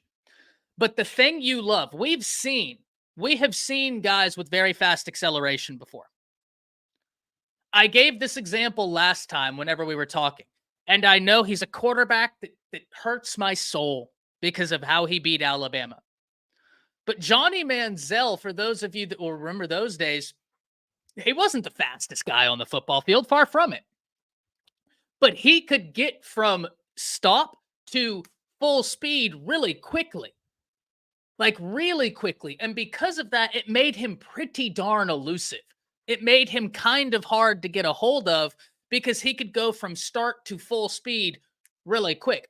Now, the difference is like I said, Manziel wasn't the fastest cat on the football field. He just had crazy acceleration, and I had to watch him at Auburn, right? Do his thing. Brooks not only has unbelievable acceleration, his top end speed is much greater than everybody else's, which means he is going to be an absolute nightmare. Absolute nightmare for these corners to cover. If they don't get their hands on him at the line of scrimmage and press him, my word, they're going to have a really hard time. Oh, his hands are very good, Robbie. Very good. And this is a very, very good point. Very good point. Because speed is one thing, but can he catch? Yes. Yes. He can catch. He can catch 22 touchdowns on the offensive side, over 1,000 yards, 6 touchdowns on the defensive side. This guy can be a special team demon. Special team demon. Right? Very, very excited for what he brings to the table. He's got good hands. Now, listen, I'm not saying I saw him out there making one-handed Odell catches, but also he gets so much separation, Robbie, that he's not in a position where he has one hand tied up and is going up for one-handed catches. He's getting so much separation that he's just getting it dropped in the bread bucket and going. But they used him in a lot of screens, jailbreak screens, little pop-out routes, stuff like that. Really, really exciting player. Really, really exciting player. Lynn, we're going to tackle that because this is an interesting point. I'm going to star that comment. Now, while we're on the conversation of Brooks, we have JGJG saying, why is Brooks only a 3-star? So, whenever we look at Brooks only being a 3-star, I think one of the things we have to acknowledge in recruiting, that as recruiting goes on, 100% Robbie, so happy for Richard Young. I'm so happy for Richard Young. I've thought he was one of the more underrated players, not only on the roster, but in the nation. Very happy for Richard Young. He showed some things. But speaking about this comment from JGJG, why is Brooks only a 3-star? So as time goes on and as recruiting goes on, if you're not camping at these Under Armour camps, at all these different camps, you're not as likely to just fly up the ratings. And that's the unfortunate reality of the situation. Now, that being said, yep, no camping. Ruben, very little to no camps. Drewski, no camping. That's the unfortunate thing about recruiting right now. And I get it. Listen, I understand it. Even though it's something that I wish it wasn't that way, we also must acknowledge, right, being as objective as possible, that there are thousands upon thousands upon thousands of high school football players out there. Thousands. If you're an evaluator, it can be very easy for guys to fall through the cracks because it's just such a large sample size relative to such a small amount of people evaluating, right? The camp situation helps minimize that to where you can evaluate a much smaller sample size and those guys get their ratings, right? Now, that being said, if you're a baller, you'll get picked up. If you can play, you'll get picked up. Ebony Carter in here. Noah Carter's mom saying, yeah, I couldn't afford to send Noah to those camps. That's the part where I'm so conflicted on the way that the recruiting works, because I certainly understand, but also at a certain point, it does kind of feel like it's buying rankings. You know what I mean? And I understand that it's not always that way, but it just kind of feels that in some ways you can be buying rankings. And I'm very conflicted on that. I understand the way they do it, why they do it, but Latier Brooks will be a 4-star. There's no question. Why do I know that? Because all the guys that have spoke on him, from Wilt Fong to all these guys that cover recruiting, have been like, hey, fear not about that ranking. Fear not about that ranking. He'll fly up the board, and he absolutely will. Now, we need to talk Jaden Harmon as well before we jump back into some of the scrimmage talk, but definitely wanted to give some love to the 2 newest members of Alabama's recruiting class. Alabama, by the way, ladies and gentlemen, per the 24/7 Sports Composite, ranks number 7 in the nation with 10 commits, meaning they not only have plenty of time, they have plenty of opportunity, and that's what you love to see. That's what you love to see. This is a great place for Alabama to be right now. A great place for Alabama to be. They're in striking distance. Adam, I love this comment as well. Really love this comment about we're going to make the playoff, and by that time, this team will have developed 100%. 100%. Love that. So now talking about Jaden Harmon, number 177 player in the nation per the 24/7 Sports Composite, stands 6'1", 215 pounds, from Rome, Georgia, linebacker. Why do y'all need to be excited for Jaden Harmon? Well, first and foremost, the first thing I'm going to touch on isn't necessarily a football thing. It's a mental thing. It's the motor, it's the tenacity, it's the want to, it's the heart he plays with. You either have that or you don't, right? We talked about this whenever we talked about Noah Carter, where there are certain guys out there that play with a heart, with an intensity, with a tenacity that you either have or you don't have. We can teach form, we can teach technique, we can get you in a college strength and conditioning room and have you add on 25 pounds. All of that is fine. Do you have the heart? Do you have the tenacity? Do you have the want to? That's what we're after here. We had the same conversation about Noah Carter, and I was like, listen, he's got all the athletic ability in the world, but what really excites me is he has that athletic ability, and he's got the tenacity, the motor, the heart, the want to. You can't teach that. We can teach a lot in college football. You can't teach that. You either have it or you don't. You know when they say they got that dog in you? That's what they're talking about, because you can't teach that. Great example is this man right here. I'm pointing at the Mamba Mentality book, the Kobe book. There's a lot of people in the NBA who are competitors. How many Kobes have you seen? That fire. You can't teach that. You're born with it. You're born with it. That's something that when you turn on Jaden Harmon's film, he is flying to the ball. There are plays where the ball in the play is running away from him, and he's still the first one there. Why? Because he wants it more. He wants it more. Not only that, let's talk about some of the notes I have on him. Plays violent and has an extremely high motor. That's what we're talking about right here, that extremely high motor. But Jaden Harmon, this kid brings a level of violence that you love to see, especially at a linebacker.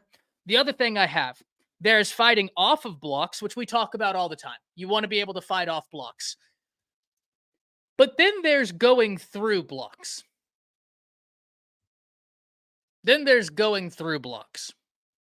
Jaden Harmon is fine with fighting them off. He'd much rather run straight through your chest to get to the ball carrier. 100% raise. I love this. It's not the dog in the fight, but the fight and the dog. I love this because that's exactly what I'm talking about right here. You summed that up much better than I could have. Thank you very much for that comment. Raise the bar. Thank you very much for that. That's exactly right. And that's one of the beautiful things that Alabama, listen, there's a reason why Bama and DeBoer and Saban, they're not just going off of stars.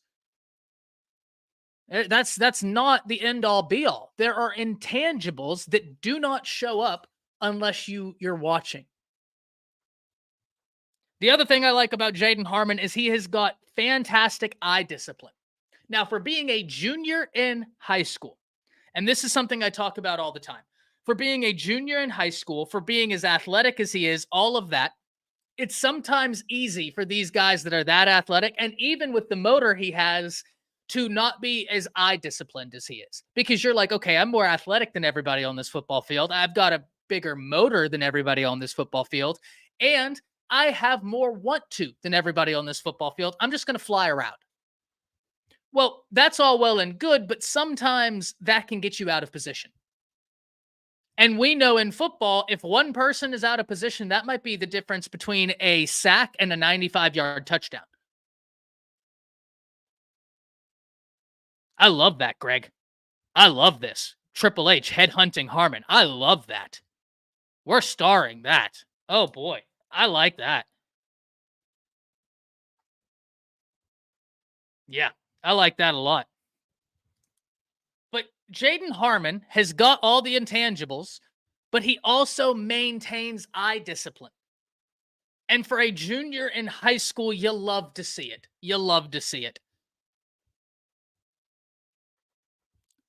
Todd saying, I don't understand how reality and realistic expectation slips out the room when we're talking about Alabama. Defense will take shape and the offense will be fun viewing. Just sit back and have faith 100%. That's why this is Overreaction Monday. Tay, happy you're in here, my guy. Roll Tide. Thank you for joining us on this Monday morning. Your time is incredibly important, and we love that you spend it here with us at Bama Football on YouTube. Love that. Now, Lynn wanted to hit this comment because this is a good one, and I myself feel this as well. But two things I would add.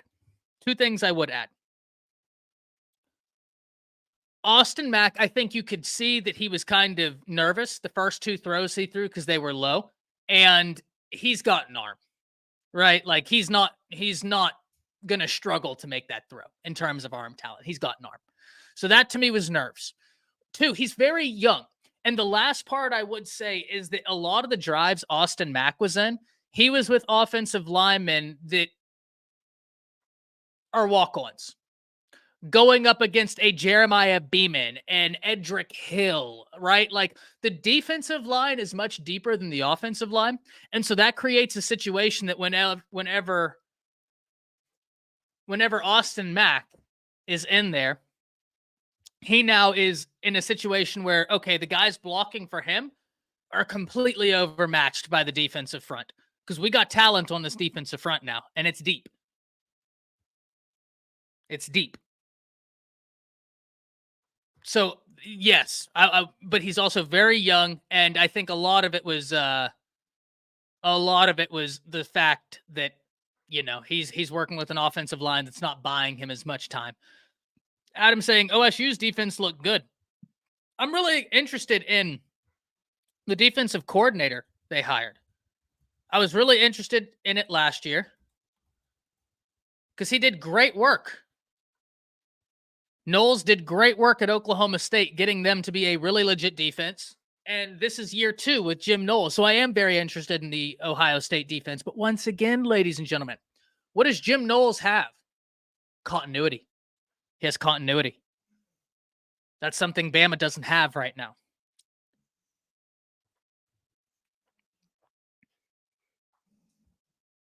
Yeah, 100%, Davin. He's young. Mac is young. This should be his true freshman year. He's very talented, but he also didn't have the benefit of working with the first team offensive line for much of the game. You know what I mean? Like, he's working with an offensive line that is going up against guys that will be pushing for the rotation. And that creates a whole list of problems, especially for a young quarterback. So I'm still very excited for Austin Mack. Now, one thing I do agree with, we saw some drops, too many drops. Bernard, Henderson, and number 23, Hamilton. So I think that there were a few drops that you definitely want to see cleaned up. I think some of the drops were, bang, bang plays.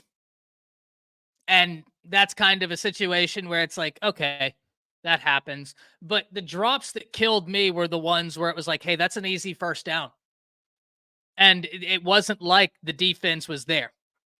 I mean, the defense was in phase, but they weren't just like draped all over you. You got to catch that one. But I have no doubt that Coach Shepard will get that right. Right? Coach Shepard will get that right. Redfish saying, I think Seth might have been snapping from Act 2. Yeah, when we saw the other centers come in, you definitely started seeing some snaps that were rolling on the ground. Almost snapped into a Winter Soldier episode, twitching out there. That almost sent me into a frenzy.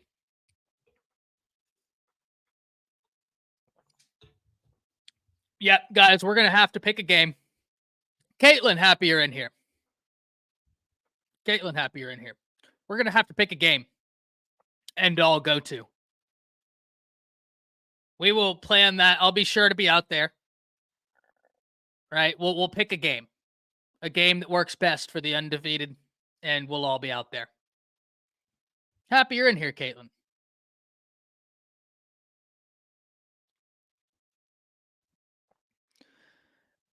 I just think, Shane, right now, what's the problem with Bama snaps, coaching, or what? So this is a bit different than last year's problem, because this year the first and second center I thought was fine, right? Like, I thought that for the most part they were fine.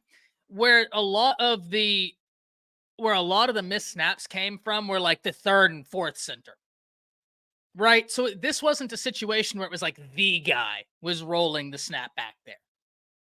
This, in my opinion, is more of a situation of they're trying to develop a lot of different guys at center. And so you have guys snapping the ball that it's their first time in this situation. So I think this one is a little bit different. It's just the fact that it's the problem that plagued Alabama last year that I think so many Bama fans are upset about. And listen, even me. Red, listen, I don't remember if he had any, but I thought for the most part Brockermeyer's snaps were just fine.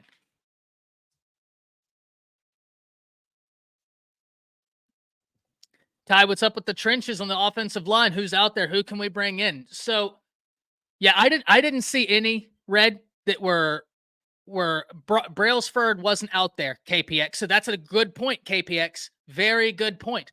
Brockermeyer's snaps were fine, and Parker Brailsford wasn't even out there. So in between those two plus the third guy at center, you're going to have guys that can snap the ball. A lot of the bad snaps came from guys that they're just now really teaching them during this spring window how to be a center as well. So it's not that I'm worried about the problem. It's just that the problem came and was there we go, Coach Smook. Thank you very much for this. Ionata was the third guy, and he only had 1 week of practice. That's exactly what I'm talking about. That's exactly what I'm talking about. You have centers that have never been centers in their life who are now like, hey, in a situation, go out there. So, yeah, there were some bad snaps, but I'm not really worried about it. It's just unfortunate.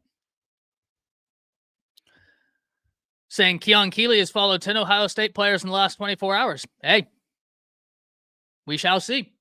We shall see. But good point, because Brailsford was not out there. Brailsford was not out there. So once he gets into the fold, you're going to be looking at two centers who you know can snap the ball real well. And I think that the second guy can snap the ball real well. Portal open today. Portal opens at midnight tonight, so technically the 16th. Now, you might see some movement today just because, that's how college football is.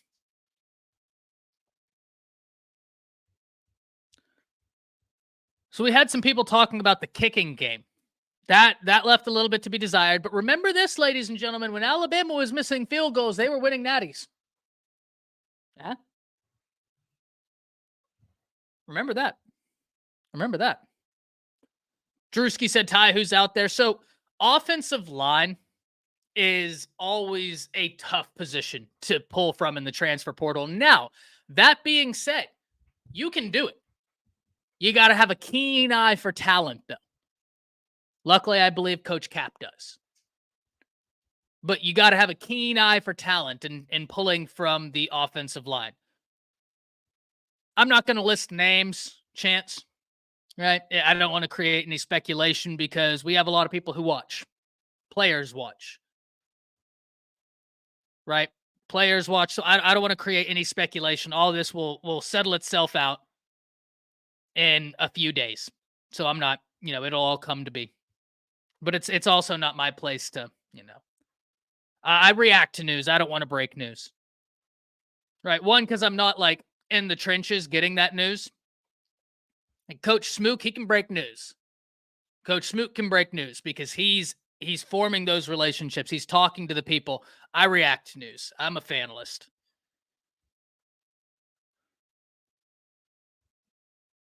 Kicking also cost us a couple of national championships.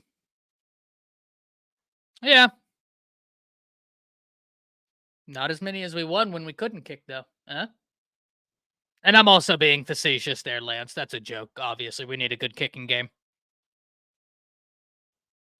We need a very good kicking game. Do you think that the offensive line can keep up with the running back? Good question, DJ. I think that whenever this offensive line is said and done, they're going to be much more athletic than last year's offensive line. Caitlin with the 49.99 saying, Roll Tide, guys, hated Miss A-Day in person, but family first. Got to watch with my dad from the hospital. Hope everything is good, Caitlin.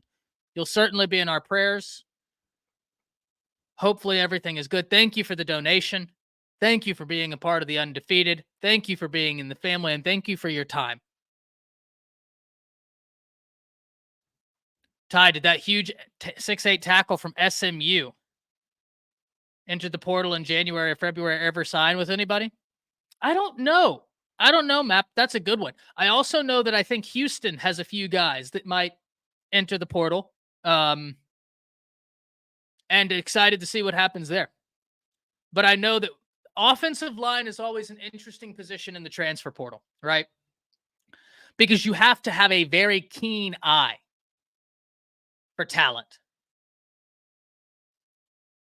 Right? You have to have a very keen eye for talent. And it's a very difficult position in the transfer portal. But this year is a very different year in terms of the transfer portal, in terms of what will happen. So this year might be the best year if you need offensive line talent, just because I think it's going to be wild. Someone asked, what was my take on the offensive line? So, it was, there were some looks that I really liked. There were some looks where I was like, okay. But I'm of the mindset that the offensive line is going up against a very, very good defensive front. I think that the defensive front didn't even show us a ton on Saturday, but I think that they're going to be very good. But one thing we have to remember, Proctor, once tomorrow happens and the portal officially opens up, I would assume that one of the first announcements you get is the official Caden Proctor to Alabama announcement. Right? Like the official one, Caden Proctor to Alabama. And that's going to really help this offensive line. And ladies and gentlemen, he looks like he lost 15 to 20 pounds. He looks like he's lost 15 to 20 pounds. And that was a big problem for the offensive line last year. It was the reason why Coach Smook and I were on a stream. That's funny. This is really funny. This is really, really funny, man. Adam, y'all be easy on Adam. Adam might have a dissenting opinion, but Adam, for the most part, is very respectful. Adam is respectful. It's okay to have a dissenting opinion, right? That's fine. But we're all talking for the love of Alabama and the love of football. So, Coach Smook and I did a stream together a while ago. I mean, a while ago. And we were talking about how the offensive line, whenever the second unit offensive line came in, they looked, I don't want to say better, because it wasn't that they looked better, but they looked like they had more explosion to them. Well, a few games later, Jaden Roberts, or maybe it was the next game, Jaden Roberts sewed up that guard position, because he visibly had more mobility than a lot of the other guys. And that was what Coach Smook and I were talking about very early on last season, was, hey, this second team offensive line looks like they have more mobility than the first team offensive line. And I think this year you're going to see an offensive line with more mobility, more explosiveness, and that's going to make for a better product overall. I think the offensive line played way too big. And especially, KPX, I love this, because especially when you're talking about a Caden Proctor who's 18 years old, who is now walking into a situation where he goes from playing high school football in Iowa to now he's playing for the Alabama Crimson Tide in the SEC, 18 years old, and you have him 20, 30 pounds heavier than he should be at 18. Like, that was a disservice, if I'm being 100% honest. I understand that they wanted a big, physical, imposing offensive line, but Coach Smook and I kept saying this. I hated it. It sent chills down my back in a bad way every time the announcers would say, this is bigger than the average NFL offensive line. Because, ladies and gentlemen, if the NFL wants the biggest offensive line known to man, the NFL can get the biggest offensive line known to man. They have access to the best talent in the world. There's a reason why their offensive lines aren't that big, right? So at the college level, I was like, okay, this is either going to be incredible or this is going to be a disaster. And it was a disaster. It was going to be a disaster. Yeah, hot. Like he got a little banged up in spring, went out there, had a few drives, but it was one of the things where it's like, why risk him? You know he's a guy. You know he's a dude. Get healthy, my guy. Brinsky, Sharp, the man, the myth, the legend. Guys, I need everybody in the Undefeated to do me a favor. Brinsky Sharp, fellow Alabama fan, is over on my channel whenever we do the live streams over on my channel. Though we haven't done them much this year, that's just because I'm over here so much and my schedule is moving around. It's been a wild time. Be sure to support Brinsky. Be sure to support Brinsky. He does great content. Give him a sub. It is absolutely worth your time. He does not only Alabama news, but he just does a general podcast where they talk about everything. Great content over there. Be sure to support another great Alabama content creator, a member of the Undefeated. So be sure to show him some love. Thank you for hopping in here, Brinsky. My man. I love that guy. I love that guy. 100% raise the bar. Bigger does not mean better. 100% Davin. And the difference is they're not 18 years old. They're grown men. You have an 18-year-old who's still developing into his body, who's still getting acclimated to football, for Christ's sake. And you have him going up against an SEC edge that's been in an SEC strength and conditioning room for up to 4 years. He's been in that room for up to 4 years, and you're asking an 18-year-old true freshman who's playing more weight than he should to stop a speed rush. It was a disaster. I think it was a Wolford thing, more specifically, Davin, because he had the big blue wall at Kentucky, right? He had that big blue wall at Kentucky, and he had some big boys out there, no doubt about it. But that was a Wolford thing. And listen, Nick Saban obviously was the head guy. No doubt about that. So I can understand that. But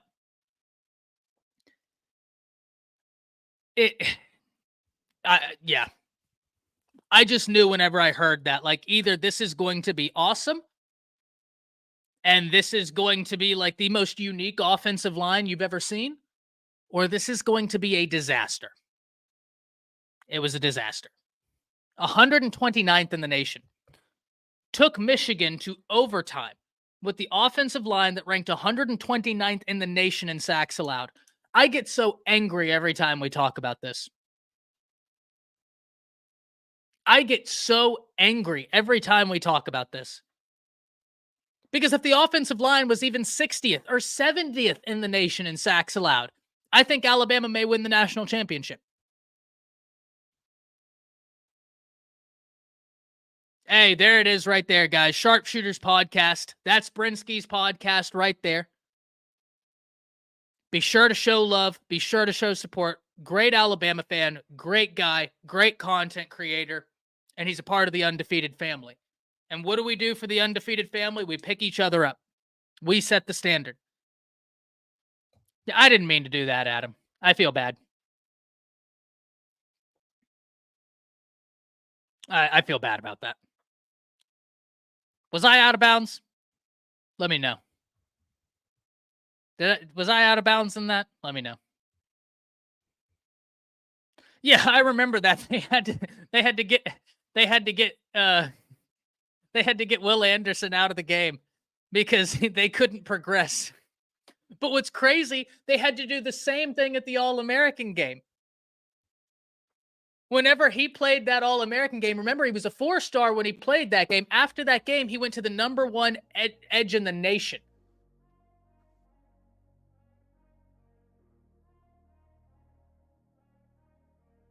Oh, I'm not the only one dancing, guys. I might be the only one on screen, but there's someone in the background dancing. Y'all know what time it is.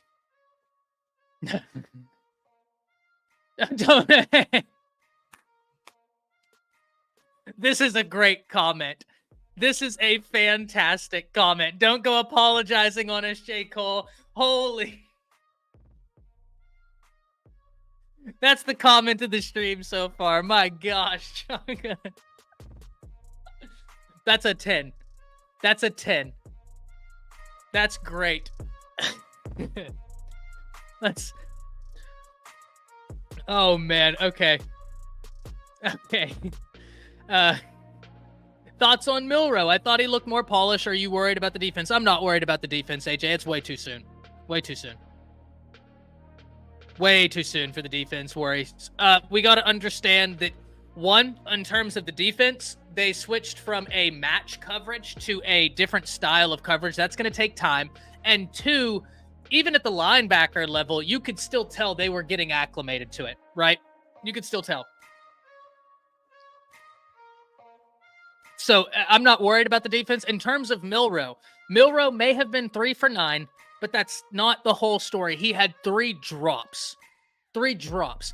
Now, Coach Smook pointed out that there were 5 drops, but even Coach Smook and I, we talked about this. We both admitted 2 of those 5 drops, yes, they were drops, but they were kind of bang-bang plays, the kind of thing that when it happens in a football game, you're like, okay, right, that's ball. But 3 of them cannot have it.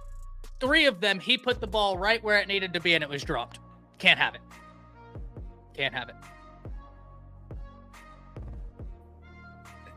Yo, what's up, bro? What's up, man? What's going on? The voice is sounding much better today. Just a little bit. It's coming back. It's this tea, man.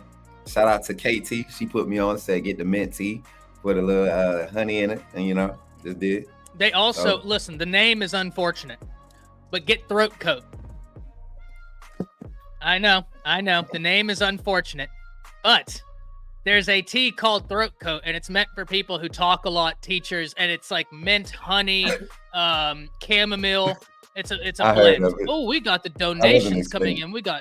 I know. Uh-oh. I didn't mean to get you at that moment. Redfish Stalker with $36 saying we aren't going 6-6, praying for my fan funder sub for a year. Roll Tide. Love it, Redfish. Love it. Redfish, then we have Bluefish. Caitlin with the $99.99 saying I missed y'all. So upset I didn't get to go to A-Day. I love y'all. And Ty, and love Ty. I needed some Ty energy today. Love y'all and roll Tide always. Hey, I'm here. I'm here for all the smoke. I accidentally ran someone off, Coach Smook. I didn't mean to. I seen it. I was watching it. What are you like, gonna do? Before I get on, I kind of like try to scan through everything. If I don't get up and watch, I try to scan through everything. And I heard you going at some guy, Willie. Yeah, unfortunate. Man, R.I.P. Willie.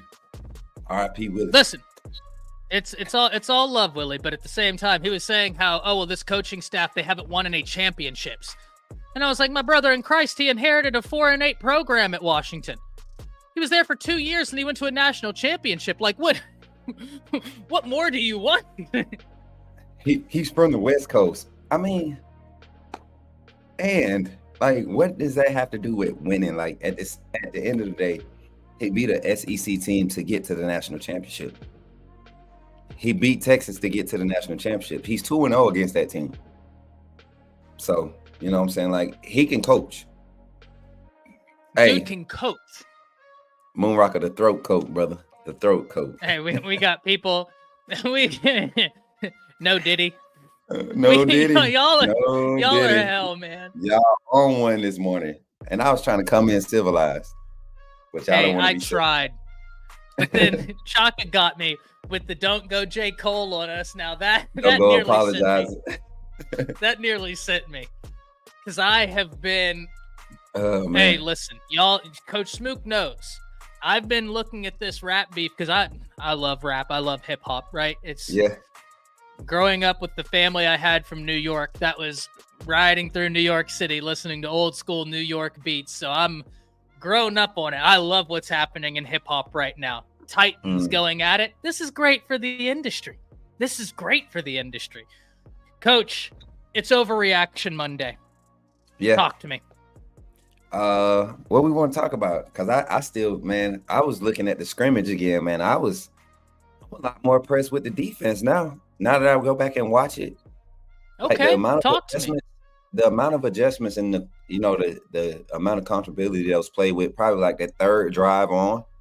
The first 2 drives were just explosive by both quarterbacks, Jalen Milroe and Ty Simpson. You saw how comfortable they were.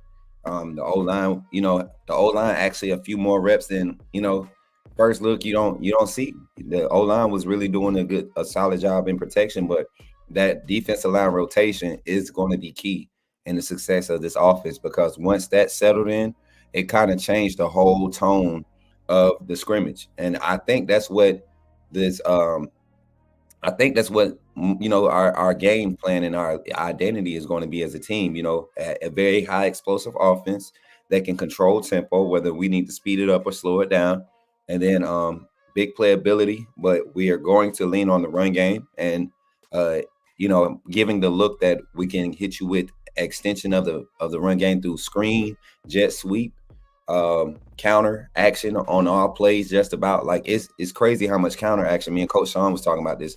How much counter play action was thrown at the defense. And if you look at the defense, they played base vanilla coverage. Had the privilege of running into, shout out to my twin KT in the chat, man. We out here handling business, man, creating connections. And shout out to Poetic Injustice with the $5 super chat for the throat coat fund. Hey, appreciate you. I can't stand these people sometimes. Ty, what have we done? What have we created here, y'all? What are we doing? People come here to talk football, and you guys, man. I love y'all, man. I don't know what y'all do. I love this chat, man. I love y'all so much. I really do, man. Y'all make my day. Every time, man. Every time. That's why I love it, man. We got the dynamics, y'all. We get the dynamics of everything. Some days we're real intense with our discussion in football. And some days it's just good to be a Bama fan and enjoy the people that, enjoy the same team. And, some stuff just don't need. Man, get it off the screen, Ty. You do it. I was waiting to see how long. Right. Oh, man. I love y'all, man, for real. But listen, y'all. It's just hey, one good second, Coach. 1 second, Coach. I apologize. I apologize, Coach. Hey, Robbie, I'm gonna tell you right now, brother. Coach Smook's got the intel, man. Like, do not doubt my guy. I'm telling you, as someone who's made content with Smook for a while, he's got it like that, bro. Seriously, though. I got nothing but love for Coach Smook. He knows. I send him messages every now and then being like, hey, man, I'm proud of you, because I am proud of him. Yeah. I am proud of what Coach Smook has been able to do. But he's legit, man. Like, there's a reason why I like being able to talk to him, because I like what he brings to the table, right? And I'm blessed to be a part of a network that has him on. So, listen, Coach Smook is good people, good analysis, great insight, and is a true insider. I'm a fanless. Ty, stop trying to save people. I want smoke today too. No, you got but smoke. Like it's. I just want to make it known, right? Like, okay. This is great analysis we're getting here. So, Robbie, this is my guy right here. This is my guy right here. Is that Robbie? Hey, y'all. Hey, Robbie. I know I'm different, man. I know I'm different. I know my delivery is not what you're used to. But if you really listen, and I had this told to me so many times this weekend, and Ty, that was the thing I was going to get on here and just acknowledge, man, the fan base, a lot of people, we all have a difference of opinions. We have a different approach of how we, project our opinions. I just so happen to be in front of a camera, and a young white gentleman, he expressed that to me. He said, it's crazy because everything you said about Milroe is something that I share. I've said it multiple times, but he said it's just the nature of society. He said, I appreciate you. It made me more confident to go and speak on it on Twitter. And, that's all I'm here for, to speak for the people, from an unbiased standpoint. But at the same time, I have my opinion, and everybody's entitled to it. We can agree to disagree. That's why I appreciate Adam every day. Comes in here with the same energy, whether we agree or not. And, I love that. And I think even the other day, seeing Caden Proctor at the game, it was nothing for me to come on here and do that. I know he laughing at it, because the Forbies, they watched the show. So I know they laughed, and probably, that's going to do something for us in the long run when it comes to Bama football on YouTube and having that access to those players, because they watch the show. They hear some of the things we're saying, and they know what the message is. They understand where we're coming from as fans, but also as analysts of the game. And listen, one thing I'll say, Smook, before we get back on 100% topic, authenticity is king. And that's one thing you might not agree, but one thing you can't say is that this panel, we're not going to give you our authentic take, and we're not going to be authentic, right? It's just like Coach Smook and I, we've disagreed on plenty of things, and we'll come on here, we'll talk, and we always arrived at the conclusion of like, okay, no, even if at the end of it, Coach Smook doesn't agree with my position, he leaves going why. Like, I understand why you think that, and vice versa, right? I completely get why, and that's true discourse. That's true progression. That's what we are after. Not only here, but what we need to be after in the country. That's a totally different conversation for a totally different type of day. But, Coach, talk to me again about what you were seeing from the defense. You said you watched it back, saw some things that you really liked. Talk to us. So I had the privilege of running into Peyton Woodyard and his family, his father Gerald and his mother. I forget her name. Oh my God, she's gonna beat me up. KT, save me, throw me a bone. I forgot her name. But Mom Peyton, Mama Woodward, and Pop G, and saw Peyton, man. And that dude, man, Peyton looked like he pretty stocky, man. He got the long frame, but he pretty stocky. I didn't know he had put that much weight on. But just briefly talking with him, I was telling him, I was like, man, you almost had you could have had 2 picks, right? He was like, yeah, I know, I dropped them, I was like, what was going on early in the, with the defense? And Pop jumped in. He was like, yeah, man, they told us straight up, like, coverages today, they just want to see guys flying around. They wanted to feature certain aspects of what they were working on in defense. And if you pay attention, there was a lot of defensive line stunts that was being thrown at the offense. Not necessarily blitz packages or crazy exotic blitzes. You saw a few in the second half, but you look at the defensive line, there was a lot of stunting and sling, different things going on, trying to showcase the aspect that our D-line is going to be very vital in our pass rush and our run scheme. So on the back end, you had a lot of base coverage sets that allowed the pass concepts that were being thrown at the offense to kind of look like it was soft coverage. But you look at how they were reacting, how there was very few plays where the defense was out of position. They may have lost on the play, but they weren't out of position. And that's the type of confidence I like to see going into now. Let's build on that. And now let's get into some of the mixed coverages in one set. We got press man on this side, lock, safety walking down. Now let's play zone back end to kind of support the press man because we want to force it to the area. So small things like that, they were, they weren't even going to display in A-Day. And I think it worked out good because you've seen the intensity pick up in the second half. And that's what I love right there, right? Because we know this offense is going to give everybody fits. And in the first half, there were even areas in the first half, Coach, where I was making notes and I was like, okay, this is, I won't say concerning, but this needs to be cleaned up. Well, the reason why you haven't seen me go out and talk about it is because it didn't take a month to get cleaned up. It got cleaned up in the second half. Like some of the things that I saw and I was like, hey, that can't happen. It didn't have to understand. This isn't a situation where they're having the same defense as last year. Brand new defense. Right. And it took some guys one mess up and then being like, okay, my bad. Let's. That's what we want to see. That's what we want to see is if you mess up, adjust and go forward. And that's exactly what we saw. Caitlin, I see a lot of people after. Go ahead. Caitlin, yes. Caitlin, let me tell you, sis. A lot of people, they've been talking all that noise, and now because it's in their face, they don't want to accept it, Caitlin. I was hoping you was in here the other day because where they at? Hold on, I gotta find him. I'm coming back, Ty. Hold on, give me a second. People going after OU in the chat. Hey, listen, I'm excited to see what Jackson Arnold can do this year. 5-star for a quarterback. Excited to see what he can do. I see you, Coach Smook. Not even acknowledging him. Look at that. My man looks like he could be on Mount Rushmore.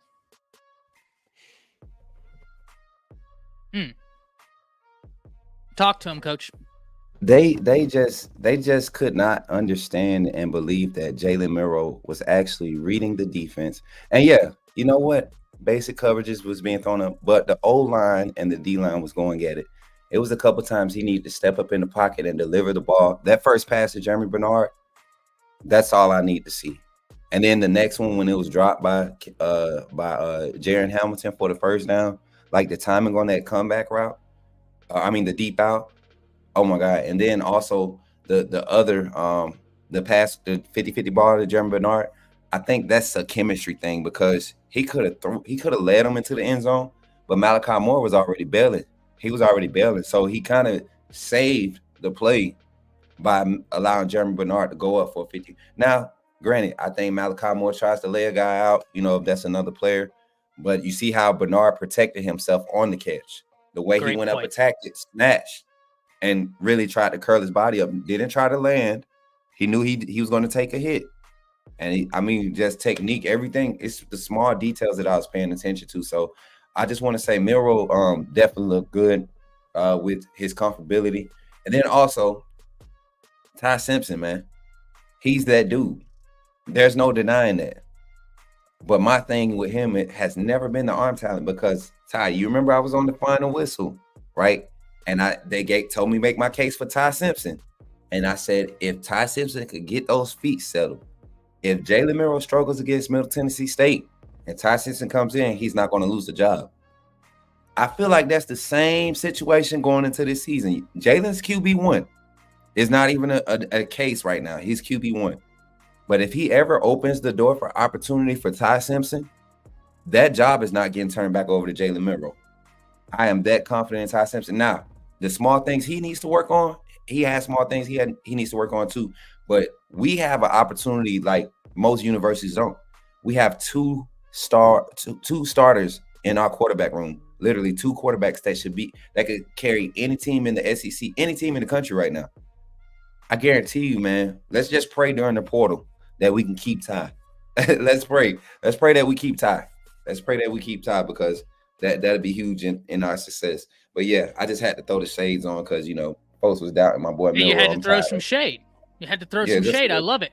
Now, Coach, I'm going to tell you why I think Ty Simpson stays. Because if you were going to transfer as a quarterback, you'd want to have done it in the first portal window. And the reason why I say that is because if someone like Simpson transfers, you're going to be trying to push for a starting job.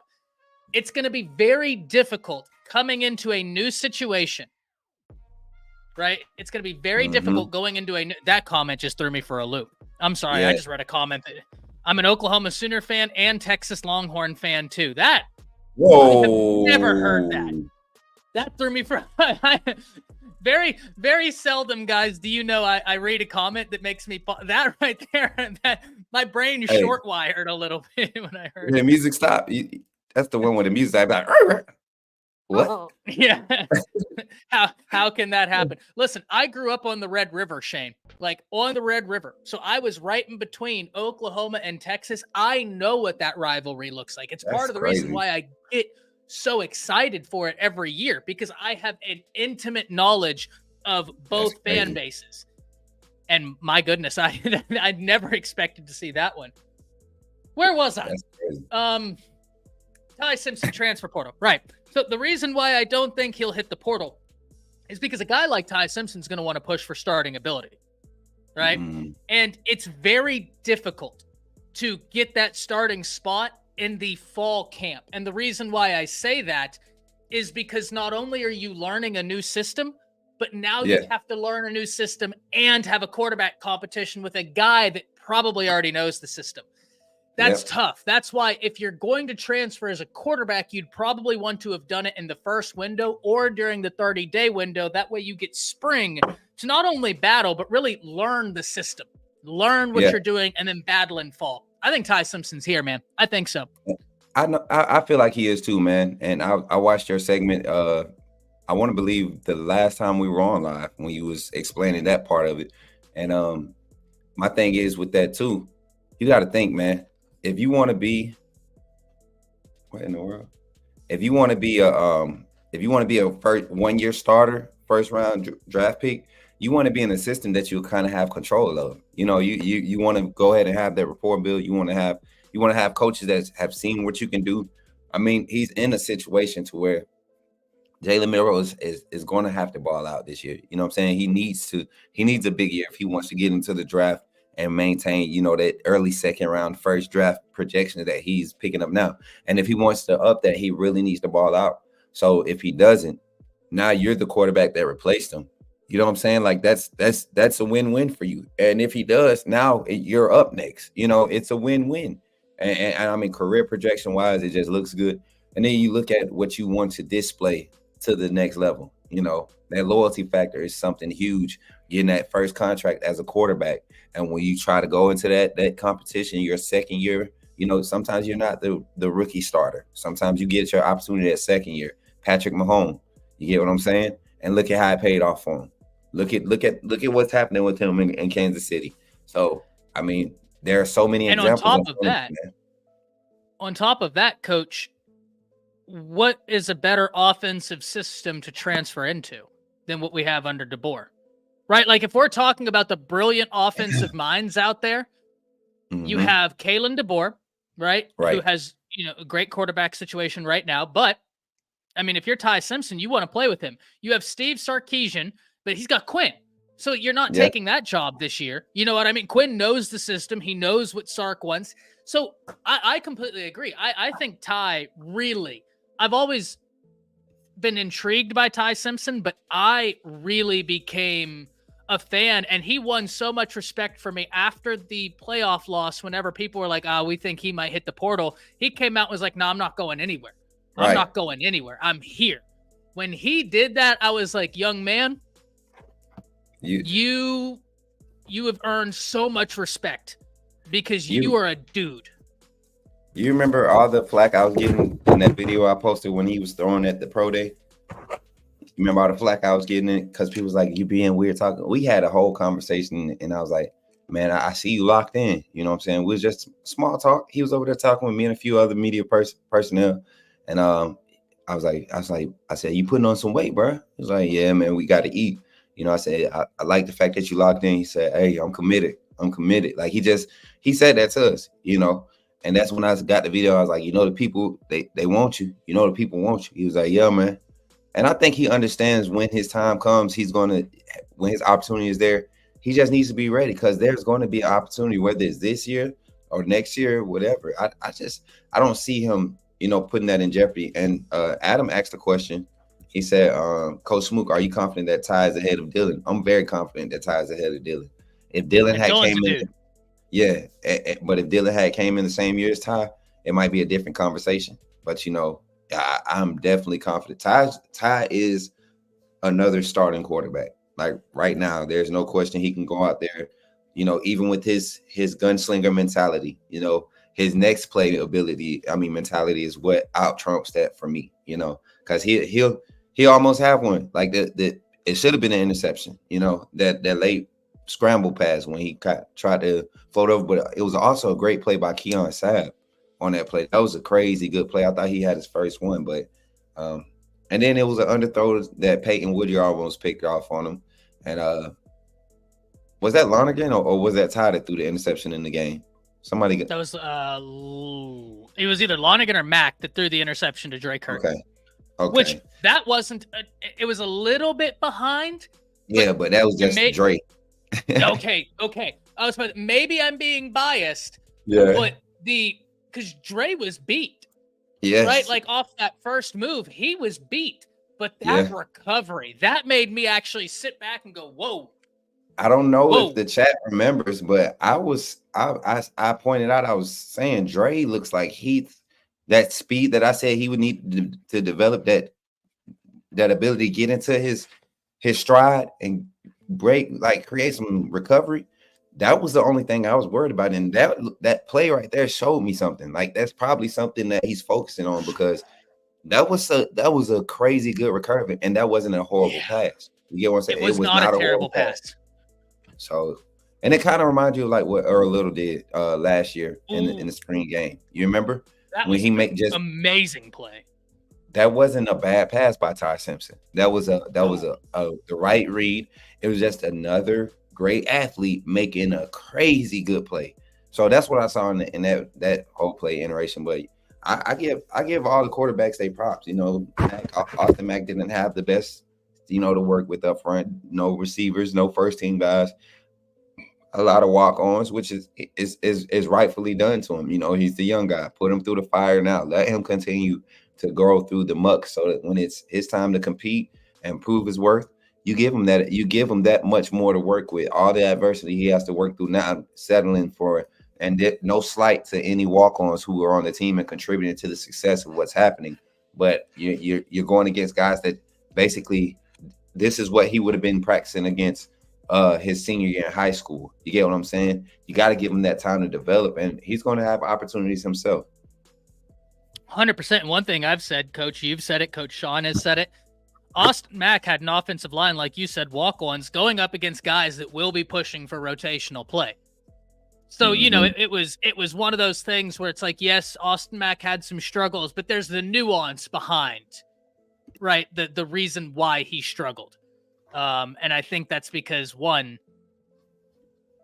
the deep, like he was going up against Jeremiah Beeman, Edric Hill, right? Like those guys show Jeremiah Beeman, Coach. I wrote a note about him. He flashed. He flashed some. Now, one of the things that I want to talk about, who stood out to you from the young guys? Which young guys really got you excited? Xavier Brown. Yeah. Got Xavier Brown, Red Morgan. You know, I had already been talking, but Xavier Brown is another one. Yes, quote unquote, going against the 2s and the 3s, but his range, and the young man has range and has a deceptive. He gives you that linebacker, that third linebacker on the field that can cover when in run support. The way he dissects the play early on. He doesn't waste motion. He does not waste motion. Isn't he from Modern Day, Xavier? Yep. Yeah. He most technically ready cornerback in last year's class. Yeah. So and that Modern Day, that tutelage, that what is it when it carries with you? That legacy or that development traits that you get coming out of a program like that, they continue to be consistent. That's why I'm so glad that we have Damani Jackson here now. You know, some of that stuff, that's what you go back to. What got you to the second level, to the next level. And that's that talent, man. That's that. Oh, man. So it was good to see that. Another guy, Justin Jefferson. I was so glad that we got to see a lot of what he can do. He and Jeremiah Alexander are going to be, and you never know what can happen. So we've seen Campbell and Lawson go down with injuries before, right? Seeing Jeremiah Alexander and Justin Jefferson fly around like the way they did, get depth and coverage like they did to force, perfect passes in windows. That was great to see. And you could tell there was no familiarity with what was being thrown at them from the offensive side. They were not familiar. They didn't know what sets were coming, whatever. The offense, even though in this vanilla stage, they still threw some advanced concepts at them. They threw some double moves, some high-low concepts. So it was nice to see all of that balance out, and you got to see guys that may have intricate roles late in the season due to injuries or depth or whatever. Yeah, I love those two. Cole Adams, man, he's going to be an interesting player. I think he's going to get some play. Speaking about the linebackers, Coach, you already know. Yeah. You already know who I'm going to talk about. It's who I've been talking about since he put pen to paper in December. Justin Okoronkwo. Nick Saban hit the nail on the head when he said, had this young man played high school football in the United States, he'd have been a 5-star. He chased down Law on that jet sweep, and it had not been for him, Law would have scored. Kid's 6'3", 225 pounds, and runs a 4.5 40. Yeah. Young, but Coach, I think he's going to be a special team demon. Yeah, I think so. He might be a 4.4 guy. He might be a legit 4.4 guy. You got to think he's coming from Germany. We probably not been put to been privy to a lot of the high-end developmental programs or coaches or systems out there. So now you put him at Alabama, man. And I've had a slight tour. We're working on getting a full tour, for the channel, right, of this facilities. And man, the equipment that's available there is state of the art, Ty. I've seen the iPad in the weight room and how it gives you those numbers of power, force exertion, and like it's not just all about throwing a lot of weight around with these guys. These guys are getting down to the fiber of you want to get faster. How? You want All right, this is where we're going. It shows you range of motion. Like the computer shows you range of motion, where you want to try to get your range of motion for these type of movements, so that you can get full, force exerted to generate as much power on a consistent rate. You know what I'm saying? Like all this crazy stuff, man. So I can't wait for that to happen. But yeah, we got a guy like that in the lab. That's what they call it. That's why they call it the lab now. You get a guy like that, Justin Okoronkwo, in the lab. It's gonna get crazy. I think he's gonna be a special teams demon. That's what I said about him and Mbakwe. I think Drake Kirkpatrick is going to show up on special teams. Drake Kirk, yeah, that's a good one. Good one. Another sleeper on special teams. I'm telling y'all, Elijah May. Keep number 38. Keep an ear out for that name. That young man. The only reason, and you know what? I was praying, guys. I was like, God, let Kalen DeBoer do one, give him one positive publicity stunt. You know what I'm saying? Something that's going to make people talk even more. Now, I was hoping he would give a scholarship out. And it might happen in the fall. We don't know, but I was hoping that he would give a scholarship out. I really think this kid Elijah May is going to bring some value to this team coming into the fall next year. Now, Undefeated, please correct me, but to your point, Coach, I think most of the time, because of the way that it goes, right, those scholarships come in fall camp because the semester is halfway through right now, right? So if I'm not mistaken, I think a lot of the times you see those videos, it's right before school starts in your fall camp. But I love that point. He's one who could earn that scholarship, no doubt about it. No doubt about that. If that happens, y'all, I might retire. That'd be some inside scoop. And I don't know. I don't even know what his status is with the team and like what the coaches feel about him. That's something that I didn't, I always thought to ask. But when you get to those interviews, those opportunities, man, you're just like in my stance, I'm just happy to be there. And like, I'm thinking about what you all are asking. That was a personal one for me. So I plan to kind of try to follow the story. And if something comes of it, man, I would love to be the network that be recognized for seeing it, because I know some of the staff watches our show, or people that, work with the staff, they watch our show.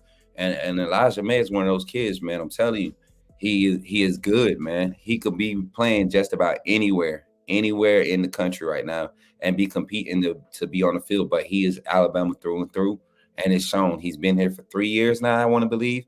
He's a senior right now, upcoming senior.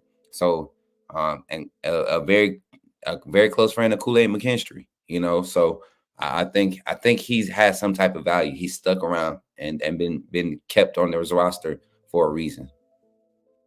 100%.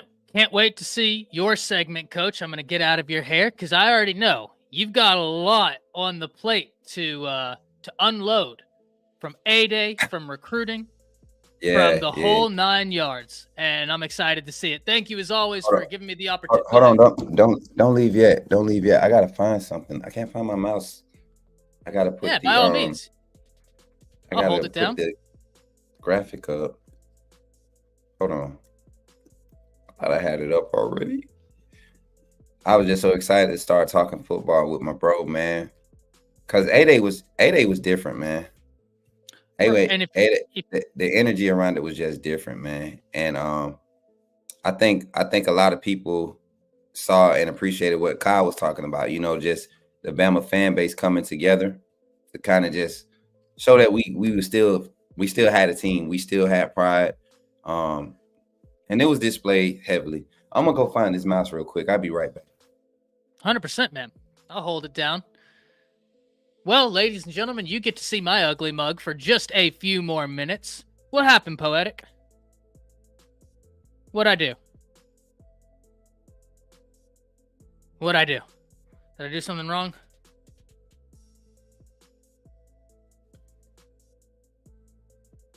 What did I do? Thought the attendance would have been better than 72,000. I get it.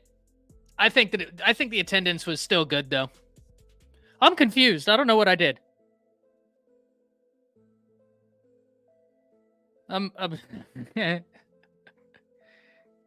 Yeah, listen, I think that's fair, though. I think that's fair. You would have loved to have seen more. But I also think that this day and age is just different. You get what I mean? Like, there's so much access to the TV, to all of these things. Phrasing. Are we still doing phrasing? Are we still doing phrasing? I don't know if y'all have ever seen Archer. Email address is in the chat, ladies and gentlemen. Better than the Auburn spring game? Oh, yeah. Yeah. Yeah.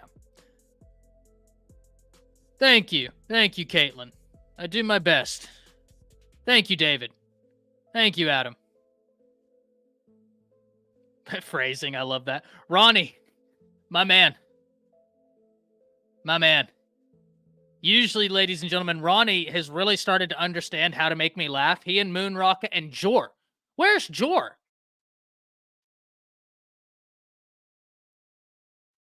That was wild. I mean, I expect, but Ronnie, Moon Rocket, and Jor have really started to understand how to make me break. And they will usually just, it's almost like a game to those three to just try and make me crack. And they do it religiously. I'm saying, Moon, where is he? Yeah, where is Twitter? Jor? He be acting up on Twitter too. He be trying to get me active on Twitter. He's funny, man. That guy's hilarious. Ladies and gentlemen, you know what time it is. It is time for the Smook Scoop. And luckily for you today, I'm fairly certain you're going to get a double serving, considering the transfer portals tomorrow. You got the 2 recruiting wins and Talk to And you've got A-Day. I got Moon Rockin' here saying, Ty ain't trying to make you do. I'm just funny. Hey. Funny guy. Ty, I know personally, we got a group, man. We got a group. And he one of them. When he pulled that push-up bar out of his trunk, it was 1 o'clock in the morning. We out trying to be young. Why are you pulling a push-up bar? He started push-ups. This man pulled a push-up bar out of his... Started doing jailhouse workouts, man, in the parking lot. Can't take you nowhere. Can't take you nowhere. No more. That joint was so funny, man. That's foul. Raise the bar. Appreciate it. Undefeated. I will see y'all here very soon. Got some special stuff coming tomorrow. Special guest coming tomorrow. And I can't wait. Ladies and gentlemen, as always, have a good time. Coach Smook's got you taken care of. You're going to get a fantastic segment. Roll Tide as always. Roll Tide, my boy. What's good, y'all? How y'all feeling today? Hold on. Let me fix this graphic. That must super zoom. We don't need that much zoom. There you go, right there. Here we go. How y'all feeling today, man? Let me turn this music up a little bit. Kind of low out there. How y'all feeling, man? I'm tired. I'm gonna tell y'all right now, that sun beat me up and it didn't hit me till today. But we in it today. We out here. Welcome. Everybody turning up. Voice still is not 100%, but it's better than yesterday, right? Way better than yesterday. What's good, Bino? What's up, Shane?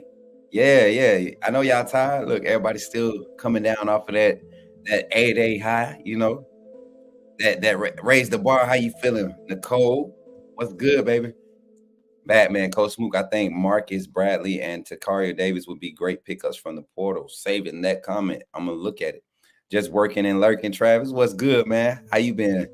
I've been good, Travis. How you been, man? Good to see you. Good to see y'all. William, what's good? Hot like. How you feeling today? I don't know what that's supposed to mean. That's why I be scared to say some of y'all names because it's funny. Look, what's up, Caitlin? Caitlin, where you was, fam? Caitlin, we was looking for you. The whole undefeated. We was out here in them streets. We was looking for you. You said you was coming. You ain't come. We gonna talk about it. What's good, Drewski? What's good, Marquita? DR334, Auntie Janet in the chat. Let's go. Lieutenant Dan Gaming in the building. Let's go. Rocket Town, Bama fan 95. What's good? Raise the bar. Had the Stallions game Saturday too. I didn't even catch it. That's what's crazy. I wanted to see it so bad. Good morning, Rodney, my guy. How you feeling today, man? How you feeling? Cynthia, Greg, Jordan. I'm scared to catch up to these comments. Walt, how y'all feeling, man? Moon Rocker. Matt Farms, what's good? Gary, what's good, man? We need to bring back Reality Reach, big bro. What's up, though? Hey, we got it coming. We got we got Portal coming up. We're gonna have a lot of Reality Reach now that the A-Day is complete, man. We got a lot to go off of. What's up, Adam? I try to, man. I try to. Rainbow.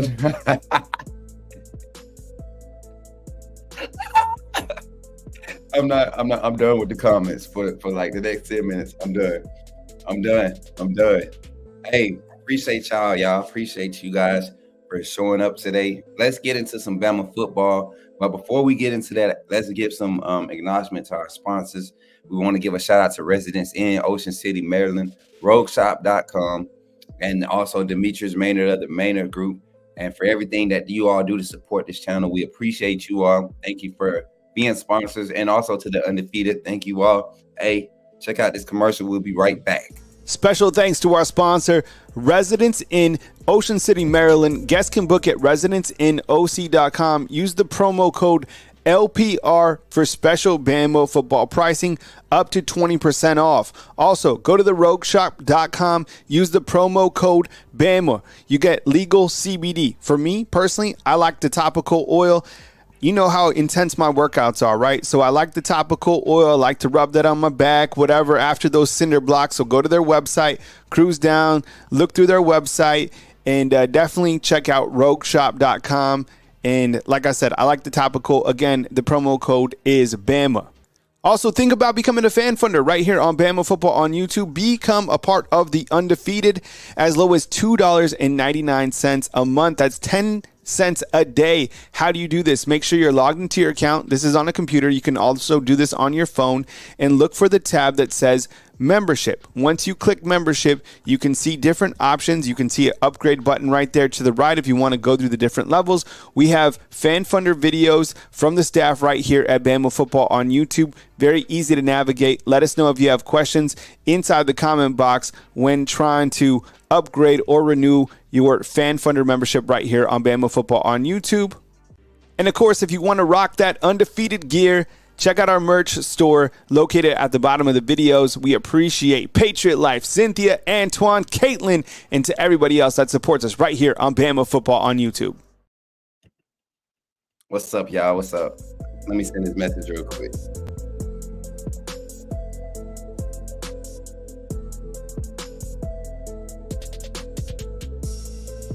All right, y'all. Let's get into it, y'all. Let's get into it. Man, I love y'all. Y'all had me crying back there. That rub it on my back or whatever, that junk had me weak, man. I be trying to hold it together, but y'all be killing me, man. Alexa, how you feeling? How you feeling today? Let's get into it. Here's the truth. A-Day, we had a question that I starred in the back. I highlighted it, and I think we can start there, y'all. Let's have all the conversations right now. A-Day conversations, reactions, all of that. And of course, y'all know we got to start with the quarterbacks. That's the most controversial position. Y'all know where I stood when it came to this competition and what it entailed. And I think a lot of what that I was sharing with you all came to fruition. But Rodney asked the question in a good way. That way it keeps it, it keeps it unbiased. And he says, who do you think was the better quarterback of the quarterbacks that played at A-Day? And in what order would you rank them based on how they played? If I had to go based on how they played in the A-Day game, it would be just the order they came out in. I would put Jalen Milroe. Well, actually, no, it isn't the order they came out in. I'll put Jalen Milroe as number 1, Ty Simpson number 2, Dylan Lonergan number 3, Austin Mack number 4. Only because there were some things that happened with Austin Mack that didn't allow him to be as efficient as the others, but even on the opportunities he did have, he didn't look fluid, and he's young. You don't expect anything top end from him. You expect him to continue to work and continue to develop. So I did see his competitive nature. I saw his ability to create plays with his legs, extend plays. But yeah, definitely got to get the accuracy there, get the timing down. And granted, he was not working with the first, second team, or third team guys. So that's his caveat. Now, Dylan Lonergan being the third guy, I feel like he could be a talent anywhere anywhere. Just what he has in front of him, does everything he can do plus some. I think Ty Simpson and both Jalen Milroe are more athletic than Lonigan. I think arm talent wise, though, he's right there in the mix as, maybe 1A, 1B with arm talent, with his accuracy and his delivery, right? His mechanics were solid in the scrimmage. So yeah, Dylan Lonigan number 3.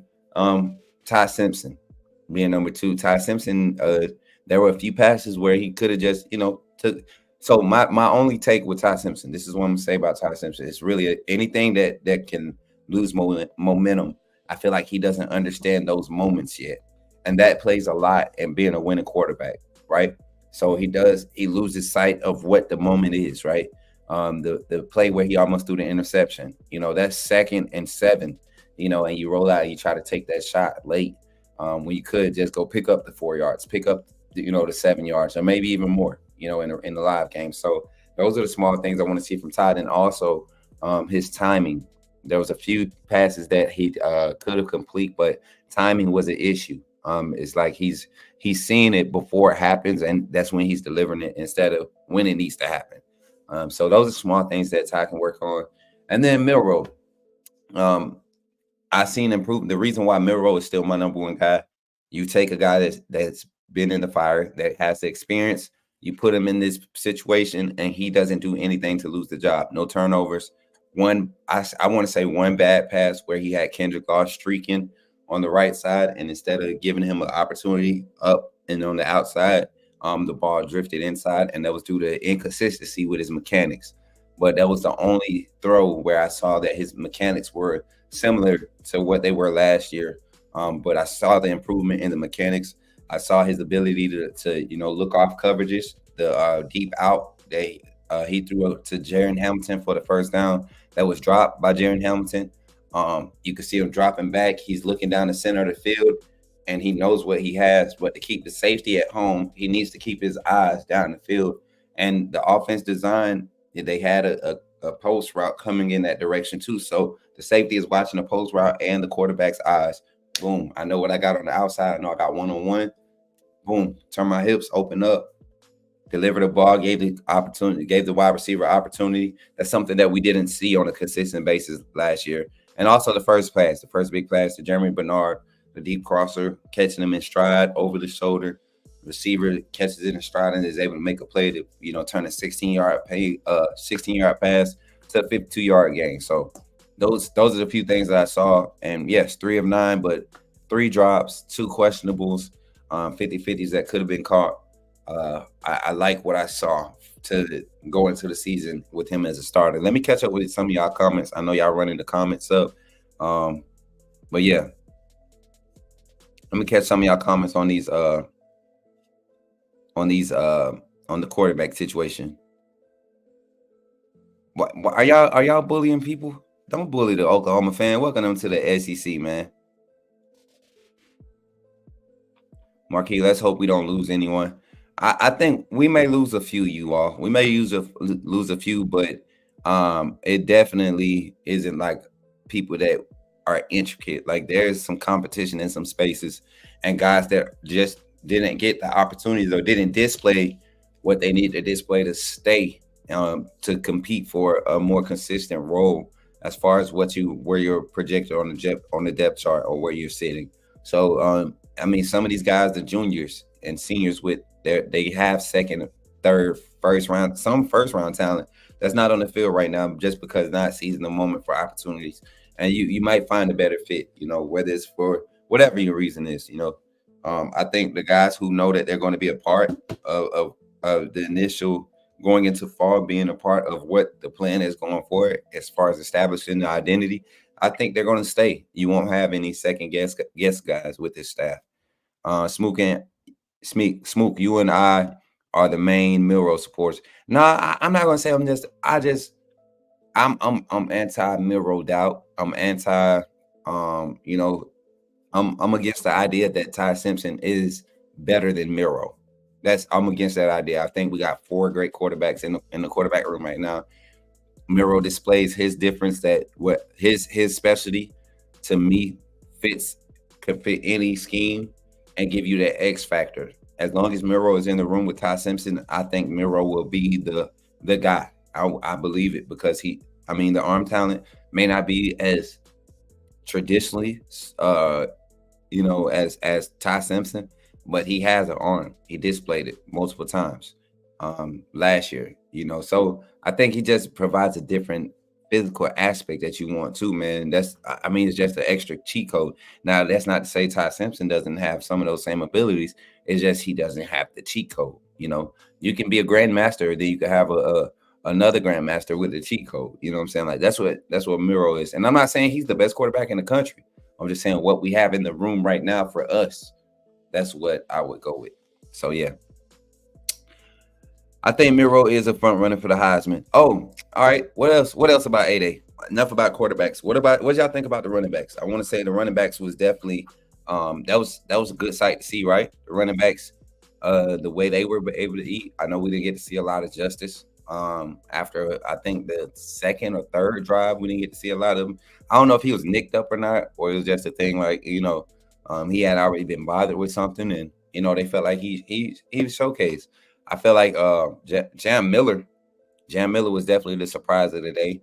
And from what everybody was saying in the media room, because we didn't get to stick around for the awards, but did he win the offensive MVP?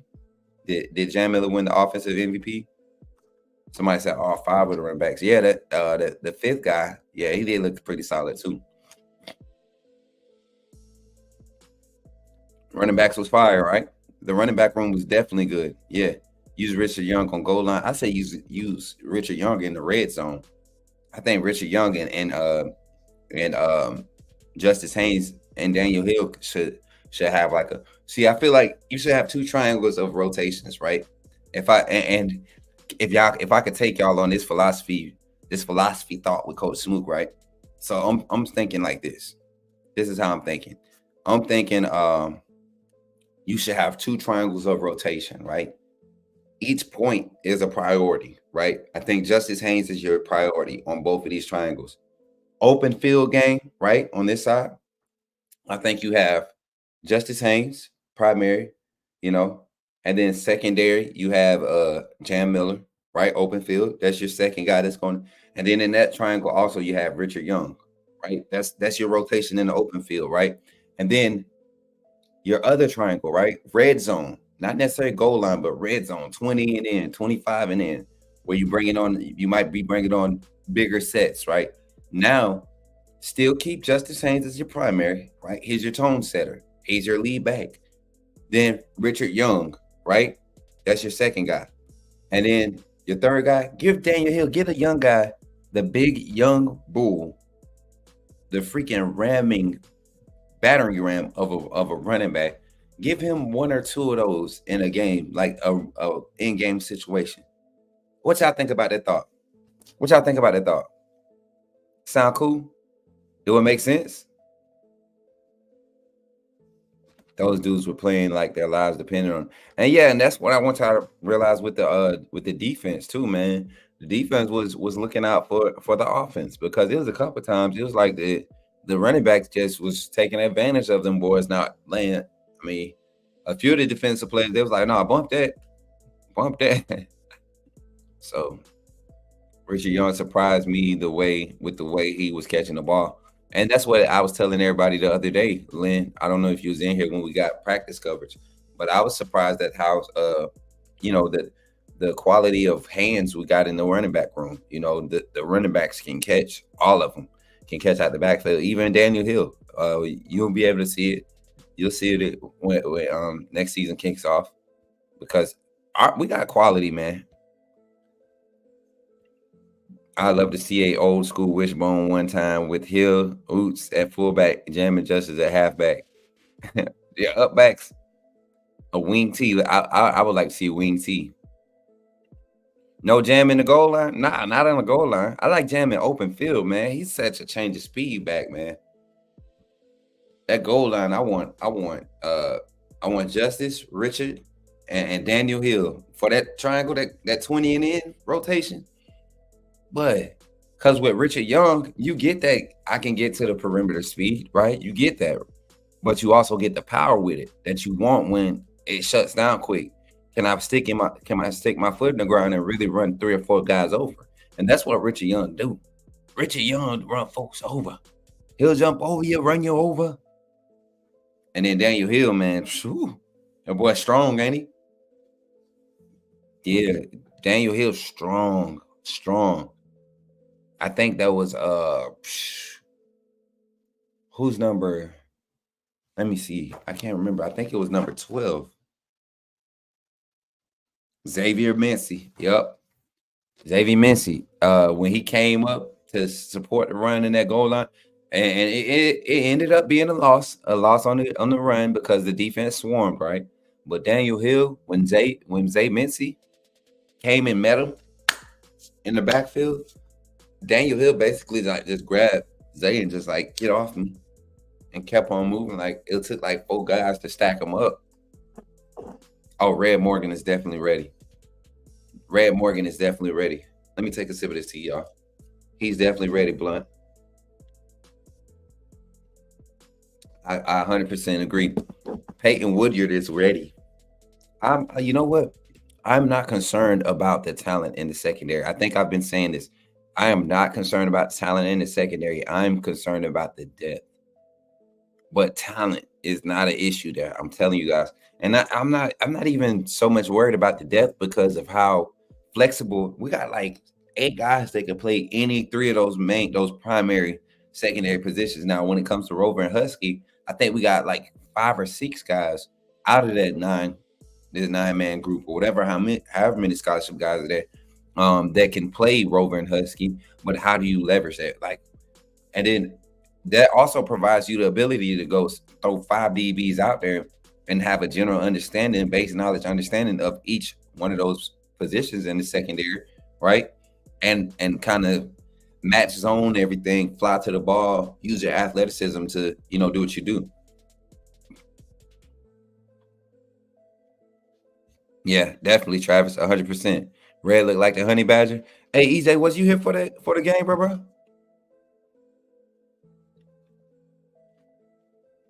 I'm sorry, chat. That's one of my brothers from back home.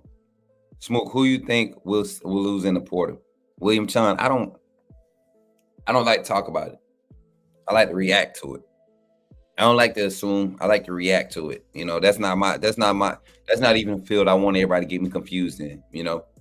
Now when I find out scoop about guys in the portal, I release it. I put everybody on like the Will Johnson scoop. I put everybody on, but I won't sit here. I don't dig for it. You get what I'm saying? I don't dig for that type of information, but I can't really speculate on who I think will leave, because if you ask me honestly, I think the Tony Mitchell situation yesterday was even a confirmation of, be careful of what you report. And I'm not talking about Kyle. I'm talking about Matt Zenitz, the way he had to go and delete that tweet because Tony Mitchell, which I feel like is going to help media members be more so, not so wanting to be the first to release it, but be the first to release the right thing, right? That's going to teach us that, and that's what I've really built my whole, reputation on. Because even with y'all remember when I said about Ryan Grubb, and I was like, hey, Ryan Grubb saying, I'm saying, I got word that he's going to announce it. And then I posted a tweet, and he literally came on that next day and announced that he was going to be the offensive coordinator, and then he ends up taking a job for Washington, right? So do I go back and I delete that tweet? No. Why? I reported what I was told, and I felt like the information was solid. That's what I released. It was kind of right, but then it switched. It is what it is. It's part of the industry. So, but when it comes to these players and their commitment to a team, that could be a bad look. And maybe Tony Mitchell decides to enter the portal. Maybe he does, but maybe he didn't want that to be out there. He doesn't want his narrative controlled by media outlets who don't. The only thing they benefit from is creating narratives, right? Why can't I control my narrative? And that's what it is. That's what I feel. But I think the portal will bring some surprises, right? Both us, maybe some guys might hit the portal, but then some of the guys that we're going after in the portal, that's going to be pretty cool to watch that unfold and react to all that. Miro going to win the Heisman Trophy. You think so, Ronnie? Randy said, dude was phony for that. What Hacker Music said. The first play was as bad as I've ever seen. I don't know what he was even thinking. When? What I think about the secondary. What's up, Deshaun? How you feeling, my guy? I'm trying to see what they talking about real quick. I'm sorry.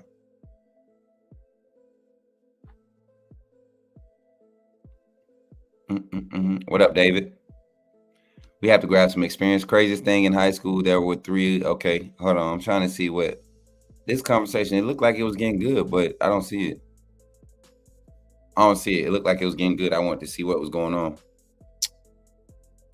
He got to have a strong grip, strength to hold that trophy, huh? Smook, facts, Ronnie. Got to. Coach Smook, what quarterback and wide receiver was the best duo at A-Day game? Well, that's a good one. All right, I'm gonna get to that one too. What I think about a secondary, I think I was Deshaun. I think I was just kind of was talking about that, man. I think we're gonna be good there. Definitely got to go get some quality depth. Whether that's you go get a starter like Will Johnson, guy that could come in day one, kind of familiar with the scheme, coaching staffs. I mean, he provides that ability, that natural ability you want at either boundary or ISO cover corner, right? Even can go in and play Husky in our defense. And that puts dang, how do you do that though? You gonna get Will Johnson? Yeah, you definitely put him at boundary corner. Let him play. And then guess what? You don't have to move. The only guy that's traveling is the rover, you know. That's the only guy that's traveling. You have, and then that gives you the ability to have a guy like Jalen Mbakwe or Xavier Brown as your third guy coming off the bench, or Smitty being able to bump all the way inside to that Husky role, and now you could put Malachi or Sab down as your rover for coverage situations and keep one up over top, have that range and coverage, and also run support, run gap fitting, because Will Johnson is a physical guy when it comes to run support too. So you start going into that. I think that's what we're looking good at. Quarterback wide receiver duo. Shoot, man. Honestly, anybody throwing Nicole Adams. Anybody throwing Nicole Adams, for real. Any quarterback throwing Nicole Adams. That's what I'm being real. He just has a way of getting open and making the quarterbacks look like geniuses when the ball's thrown his way. So any quarterback throwing Nicole Adams, and you all saw what they was doing in A-Day, but you didn't get to see what Milroe and Cole Adams were doing in spring scrimmage number 2. Cole Adams is becoming a target for everybody. He just knows how to get open. What's the word on Will Johnson? Not much, not a lot of noise right now, but I hear some buzz picking up tonight is what the word is. What's up, Smook? Are you taller than I thought you'd be? You're true 6'2", baby 6'3". I'm slick, just 6'3", bro. Like 6'3". Sometimes I'm 6'2" after I've been doing legs all week, but I want to get into I saw Kyle did a cut this morning of the signees we had, Jaden Harmon and Latier Brooks. Y'all seen my tweet about it. So this weekend, I got to meet so many recruits, man. I really did. Like it was amazing to even, man, it was crazy. And I'm not popping my stuff, but a lot of people do, like the stuff that I do on Twitter. A lot of these young men, they support it. They like the approach we bring, with our segments.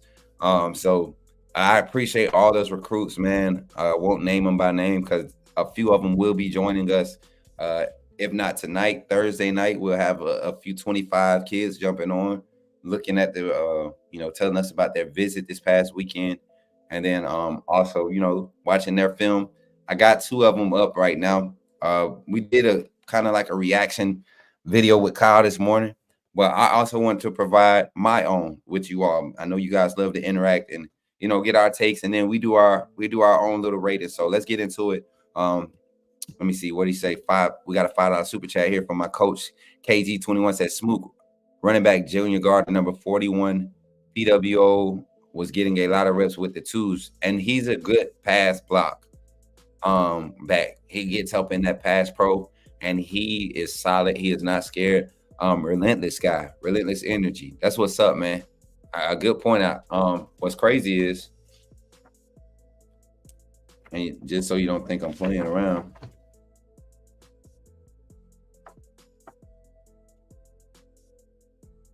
right here. I don't know if y'all can see that. It's a star right here. It's a few. That's the free safety side, so that means it's on this side. Y'all see those little checks I put on there? Those are guys that I was looking at, right? And number 41, J.R. Gardner, I marked him. Number 29, Darian Claiborne, I marked him too. Guys that I kind of want to highlight because they're not scholarship guys. Who are they? Because they were making plays. Same thing I said about Elijah May, and then also it's Brayson Hubbard. Brayson Hubbard on the defensive side. Like, guys were making plays. It doesn't matter what group you're doing it against. Yeah. It's just like that. Wow. That guy's not a scholarship kid. You get what I'm saying? Yeah. What kind of trolls we got in here, man? Who's Brianna? Why y'all mess with Brianna?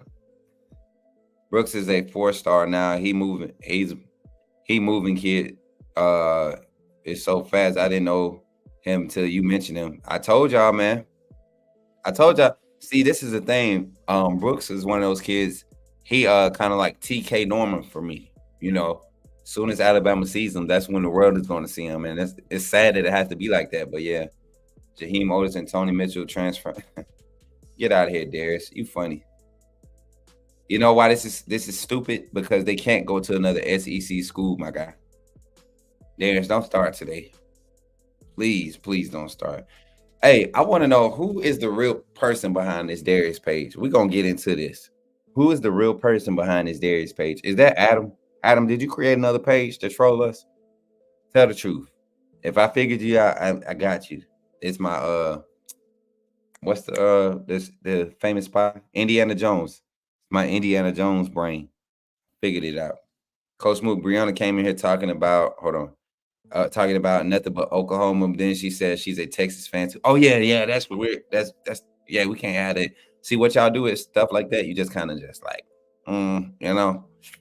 it's kind of serious, Smook, I like Hubbard as well. He looked good. Yeah, I agree. I think Brayson Hubbard looked real good.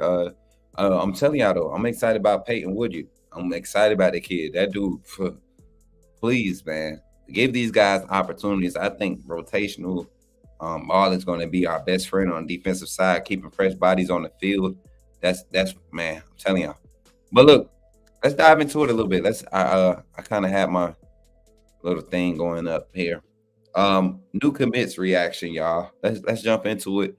I'm gonna do it sort of kind of like a cut, right? So y'all lock in for me. I want y'all to lock in. I'm gonna put some of you all's reactions on this cut. So when and if Kyle does use it, my reaction breakdown to these two new recruits, these commits, it'll be something cool for y'all comments to show up, right? So let me see. I'm gonna change the banner real quick. So y'all, let's lock in with me. Y'all leave Brianna alone.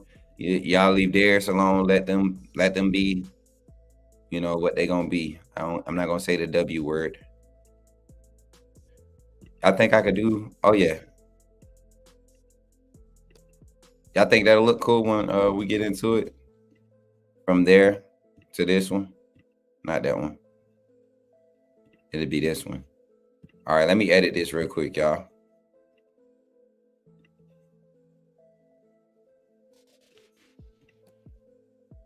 Because I want it to be a little bit bigger right there. All right, so I think that's going to be good right there. Boom, boom, boom. All right, boom. That's better. A little bit bigger. Take up more of the screen, right? All right, y'all ready? Undefeated, I need y'all support. I need y'all help. Let's interact. I'm not taking up for nobody. Let's interact for this cut. I want to involve y'all. Y'all are an important part of this channel. So I want y'all to be involved in the cuts and the professional output, what we're putting out there for other people who don't get to watch it live. So y'all want to be a part of it. This is the opportunity. Let's jump into it. All right. Who we gonna start with? Let's start with Latier Brooks. I want to talk about the wide receiver first. I can't help it. Y'all know I'm a wide receiver by nature. So let's get into it. I gotta pull this graphic up. Hold on, I'm sorry, y'all. Thought I had it up. Latier Brooks.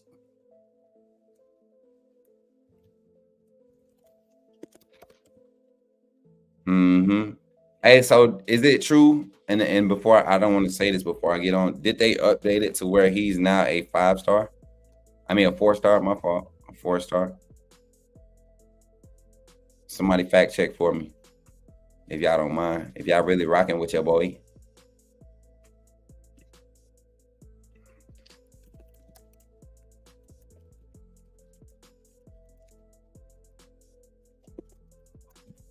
Y'all let me know so I don't be in the wrong.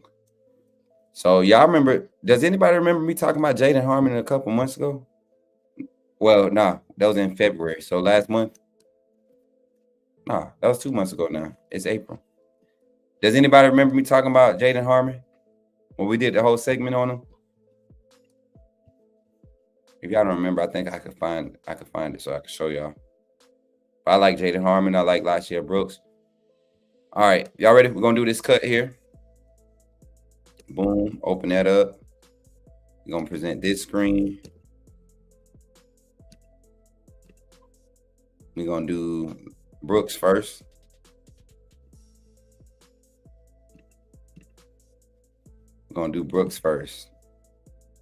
Latier Brooks first, and then we're gonna jump into the one with Jaden Harmon. Hey. I'm sorry, y'all. All right, let's get to it. 3, 2. Let me turn the music off. We'll turn the music on when we go to the live feed. Right, 3, 2, 1. What's up, Bama Nation? It's your boy, Coach Smook here, bringing you some reactive news. As you all know, we have 2 new commits that have committed in the class of 2025. First one that I want to talk about today, and before we get into it, run the likes up on this video. Make sure you leave a comment. Tell me what you think about Alabama's 2 new 2025 commits, and Latier Brooks, the wide receiver out of Millville, New Jersey. And then you also have the linebacker, Jaden Harmon of Rome, Georgia, 6'1", 215, 4-star. Just both have committed to the University of Alabama as of April 14th. Both are hard verbal commits. I want to jump into the first one. Let's talk about this young man, Latier Brooks, bringing his graphic to the stage. As you can see, young man is 5'9", 170 pounds. Not big, but when you see his film, you don't mind the fact that he's not a huge guy. You don't mind the fact that this young man is not one of those guys that's trying to, bully anybody, run him over, because speed kills. And you will see that is a featured theme in his highlights. Once again, 5'9", 170, 3-star on all major sites. As you see, 247 reports him as the number 16 player in New Jersey and the number 66 wide receiver in his class. So let's get into his film. Let me pull it up on this side for a quick second. We got Speed Kills by Latier Brooks. Going to share this tab here. And let's jump into it. And chat, don't forget to run up the comments. Let me know what you think about this young man and his talent. Here on the punt return, just reacting to it. I mean, speed kills. He said it. And as you can see, everybody else is moving in slow motion. What is he doing? Oh, my God. So basically, yeah. Speed kills. Gives me Waddle Fields off rip. And look what number he's wearing. Let's go back. Look what number he's wearing.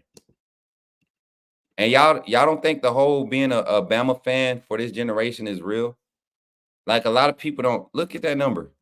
A lot of kids were not wearing. Who was wearing 17 before Jalen Waddle? Nobody. Same type of feel with him. Another playmaker. Another playmaker in this class. He's the type of kid you get on campus, man, and you just watch him develop. You never take him off the field. You give him opportunities, put the ball in his hands, and just let him go. Like we did with Jalen Waddle. You saw what we did. We key plays for Jalen Waddle. We didn't force him to be, oh my God, his teammate was out there at the break his leg. Quick screen action. Come in. Let's see some vision. Just get out. Nobody sticking with me. Yeah. Come on. Yeah, look at this pull away speed. Even with good angles, you're not catching this young man. Even with good angles. And mind you, this ain't your Alabama 7A ball, but you still got to have speed to do what he's doing. Vision. Yeah, definitely a wide receiver. What's all that extra for, buddy? He said, hey, buddy. Hey, buddy. He is a playmaker. This is what I'm getting from this film. He wants to highlight his playmaking ability. Catches it. Vision. Oh. I caught slipping a little bit that time. He's so fast, man. Let's see. Now we got some offense. Another quick screen. And I think this is what he's going, Johnny. He's out of here, buddy. He's out of here. Jesus Christ, this kid is fast, man. Apologies for that, for if that offends anybody when I say that. I don't say it to offend anybody, but Jesus. This boy can go, man. I wonder what his 100-meter time is. What y'all think his 100-meter time? I want to see y'all run it up in the chat. What y'all think his 100-meter time is? Talk to me. I guarantee you that kid is running like a 10.5, 10.4 right now, 10.49, 10.3, somewhere in there. That kid's fast, man. Look at him. He just generates so much speed in a short space, man. His get up is quick. His acceleration, like if he had an acceleration rating on NCAA, it'd be 97. And he's going into his senior year. Look, you just lose him. You lose him all the time. 1 minute he's at the 10, next, one step he's at the 10, 2 steps later he's at the 20. Look, and you don't want to get burnt by him. You don't want to get burnt by him, so you just bail. You bail at the beginning of the play. You don't want to get burnt. Oh, he at corner now. An athlete. Physical. Smart. I like it. Athlete, man. Uh-oh. Nice pass by the QB. Oh. You see it? That's what I'm saying. It's hard. Like the one time we go over top, they leave me with no safety help. Look at the pass concept, though. Whoever the coordinator is, killed that. The double outs, levels, and you got the 9 bars. If the safety comes under, you got the over top 1-on-1. Easy concept. Easy concept. Last play. Let's see what he does. He playing safety. Last play. Coming up in the box, breaking on the ball. Great decisiveness, great awareness. I'm liking this Latier Brooks young man. I really think this pickup was huge for the university, not only because it's another recruit, but you got to think, man, this young man is going to be a playmaker. He's another playmaker being added to the wide receiver room. Like I said, I would love to get an official 100-meter time. So undefeated. Star ratings, 10-4, 10-3. Yeah, that's what I was thinking. Star ratings, what are we grading this young man? Because they have him currently rated as a 3-star. I think they couldn't kind of, because of where he plays at, that might be a factor. But also the fact that he probably hasn't camped a lot, and Alabama is going to continue to evaluate him, of course. But I think this young man has what it takes to be at the next level, no doubt. I think he has what it takes to be at the next level. Let's get into this. 4 stars. We got 4-star. I like it. 4-star rating. Come on, Auntie Janet. Yeah, with the 4-star. I think this staff, yeah. And David, to your point, man, I was literally about to say that. I think the staff is focusing on getting quality depth with athletes, like flexibility within the roster. because the way the game is changing, man, size isn't everything anymore. You know, you can get some guys that can fly around. You can get enough depth of guys that can fly around. You could build the anatomical. You can kind of shape the roster and get guys to at weights that you want them to be at size. But it's about seeing the potential. What is your 14 to 18 month progression chart for this athlete when you look at what they're doing at the stage that they're at right now? So yeah, I'm liking this 4-star. Yep, I'm liking a 4-star. I'm liking a 4-star. I like it. 4-star. Caitlin saying 4-star. Cynthia saying 4-star. Dark Queen, Moon Rocker, Dino. Everybody saying 4-star. So yeah, I like the feedback that we giving this young man. I couldn't agree more to the 4-star thing. Hold on, let me see. Make sure I'm not doing the junk backwards. So shout out to Latier Brooks, man, on the commitment. We appreciate you for committing to the Crimson Tide, man. You know what I'm saying? All that speed. That kid is fast. So now, am I blacking out on the screen, y'all? Because if so, I gotta adjust this. I gotta adjust this real quick, and I'm gonna have to cut this out when we do the final cut. And the reason why I'm taking my time with the highlights too, guys, is because we do have we do need the videos to be like 8 minutes long. So that's why I want to make sure I do at least 4 minutes of reaction to each highlight, man. And these are some quality pickups. I don't know if y'all understand what type of pickups we have in these two, but these are some quality pickups. I honestly believe that Latier Brooks is a steal.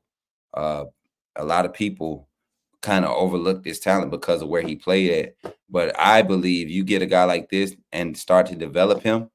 And like put him in positions to where his development doesn't. Oh yeah, I don't know how that came up. Let me see. Here we go. Now we got this back up. Let's see if we can get this back over here like this. Let's get this one up here. Right here, boom. All right, we got that back. All right, so now new commits.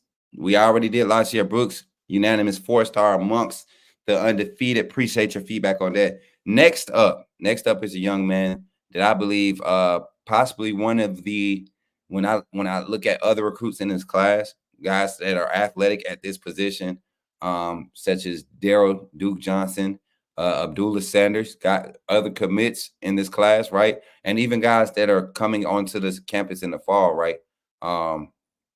Guys like QB Reese. You know, you look at this guy, and this is another talent like that. Not necessarily their skill set, but a talent, a rangy linebacker that you kind of can mix and match where you want to put them. You kind of can put them in just about any spot on the field, and they're going to be effective. And that young man goes by the name of Jaden Harmon, the 6'1", 215-pound linebacker out of Rome, Georgia. The 4-star prospect is the number 32 player in the state of Georgia, the number 25 linebacker in that class, right? And number 218 player. I forget what 7-on-7 team Jaden plays for, but he plays in the OT. Like if you go to YouTube, watch OT7 overtime. That 7-on-7 tournament has a lot of our top end recruits in it. And Jaden Harmon is one of those guys that gets a lot of recognition. He lines up at the tight end spot sometimes, but he also is one of those guys that on that linebacker side, you see his ability to get out and cover. And I mean, uber athletic guys is 7-on-7, not supposed to be as physical, right? But it gives them an opportunity to display their range. And he's man, y'all gonna see in the film why I'm excited about this guy signing to Alabama once again. 6'1", 215. His 40 time. I want y'all to remember. I want y'all to hear this. He runs a 4.5 40 at 6'1", 215. A kid. And when you see his frame, you're going to think that he's probably like 225, 230, but he's a legit 215, 220 max. You know, and he's only going to grow into this frame. But let's jump into it. I'm trying to pull it up. Uh-oh, that was weird. That junk is loud too. I hope that y'all couldn't hear that. So let's get into it. Hold on. As soon as this commercial over with, we can jump into it. I don't like the fact that we get commercials. All right, so let's get into it. All right, we got it up. Here we go. So lining up off the edge. Once again, speed off the edge, disrupting the play, goes after the ball. I mean, quarterback puts it out there for me. Yes, I'm going to take it. Sorry, sir. Didn't mean to hurt you. Don't really care. This is what I was talking about. This is something that he does in that 7-on-7 league that I was just telling you all about. He just makes plays. The young man makes plays. He makes plays. He gets out in space. He can cover. Coming off the edge. Check him out. Look at his reaction speed. Tracking. Ball tracking. Gets to the ball and completes the play. Very physical. Very physical. Not scared to go in and put his hat on there. I mean, just look at the plays he's making, guys.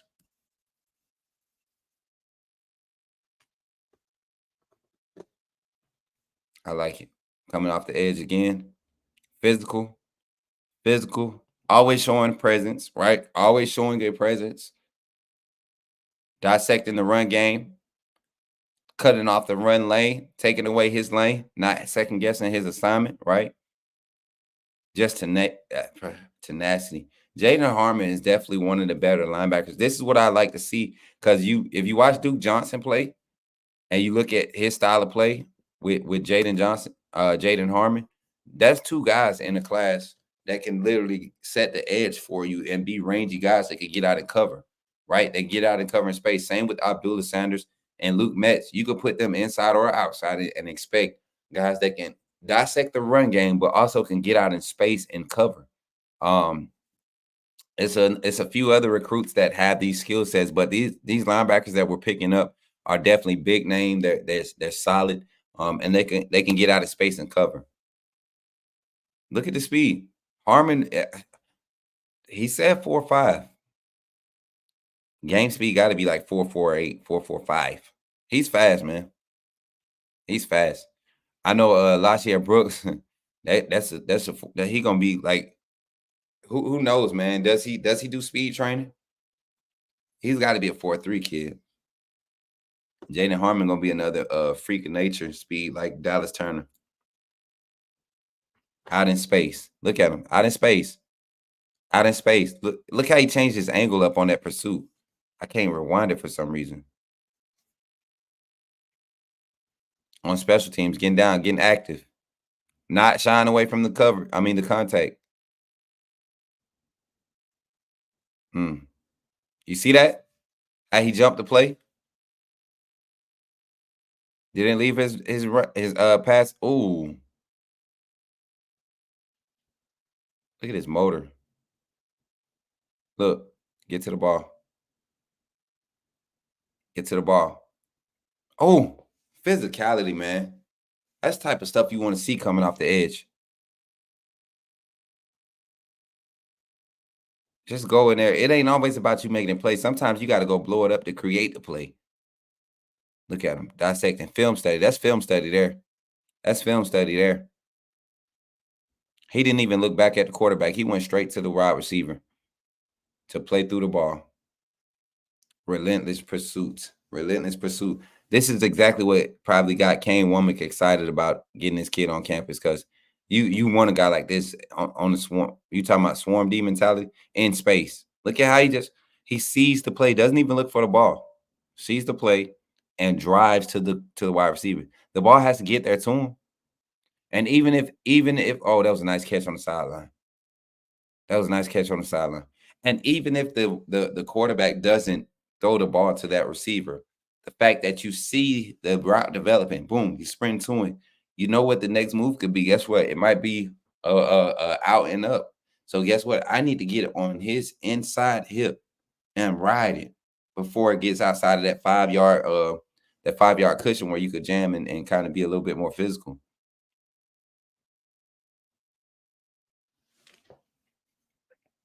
Dip that shoulder. I see his leverage coming around the edge, his balance, chasing it down. I like this kid.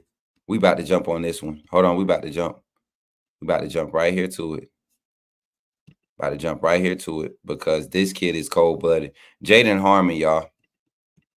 Jaden Harmon. Let me see. Where's the graphic at? Jaden Harmon, 4-star recruit out of Rome, Georgia. Where are the ratings at? Where are the stars at? Come on, undefeated, run it up. Yes. I don't know about 5-star, but top 70 player is within his reach. I think mid to high 4-star. Yeah, I was thinking solid 5-star. Solid. I'm thinking like pushing 5-star if you get him in a space where he's doing the same thing like this at another level, meaning he can move to the. You know what? That's hard to say though. That's hard to say because I'm looking at other 5-stars in this class, and I believe Zion Grady is a 4-star. But when I look at Jaden Harmon's film, I don't see much separation of what he does, at the edge and what Zion Grady does as an end. You get what I'm saying? I don't see the difference. I don't see the separation. So if Zion Grady is a highly touted 4-star, I believe, Jaden Harmon is a highly touted 4-star. That's what I'm saying. And that's no disrespect at them. But even with Duke Johnson, I see a lot of what Duke Johnson can do, get in space and cover. But he has a different tenacity and run game support and freaking nature off the edge blitzing.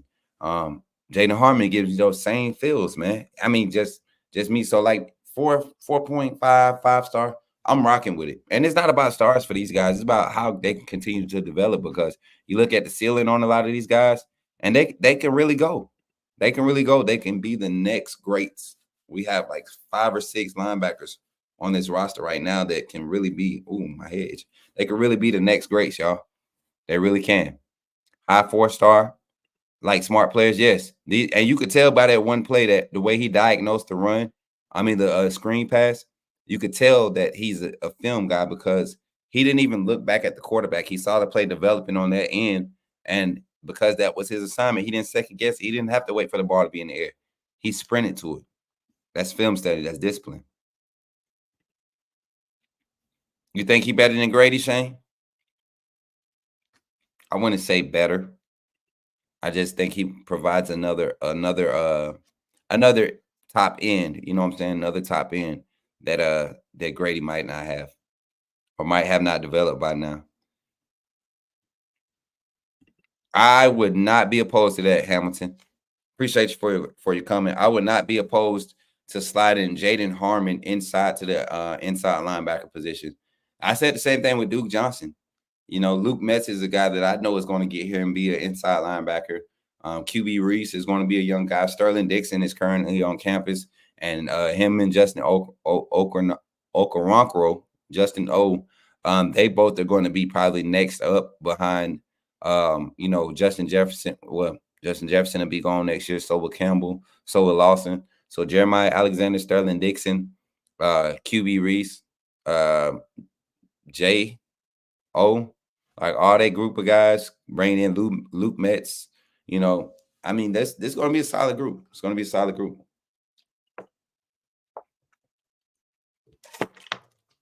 Sorry, y'all, had to get some water. Y'all know I'm dealing with the vocal stuff, so got another 4-star rating. Yeah, he's definitely disruptive. Definitely disruptive. So, in closing, guys, I think Alabama and Coach Kalen DeBoer and his staff have done a great job as far as going out on the trail and getting exactly what this team needs, going and projecting the future of what can possibly lead, whether it's through transfer portal, whether it's through graduation, NFL draft, whatever, eligibility, whatever. Guys, you have to continue to recruit at a high level. And if you look at all of the recruits that are currently committed, and I will pull that graphic up right now.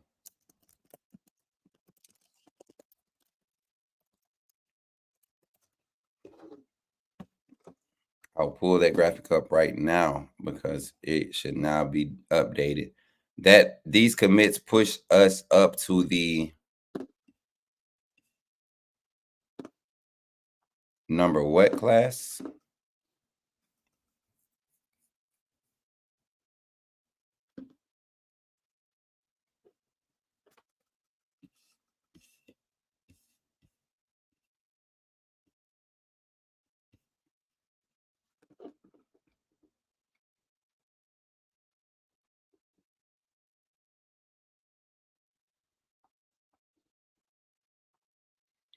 So let's share this tab right here. See how we look right here. Boom. So now Let's look at the current commits. You have Daryl Duke Johnson, 6'1", 200-pound linebacker, number 90. He's the 4-star. Derek Smith out of Southside Selma, Alabama, another 4-star. Anthony Rogers, another 4-star out of Carver Montgomery, running back.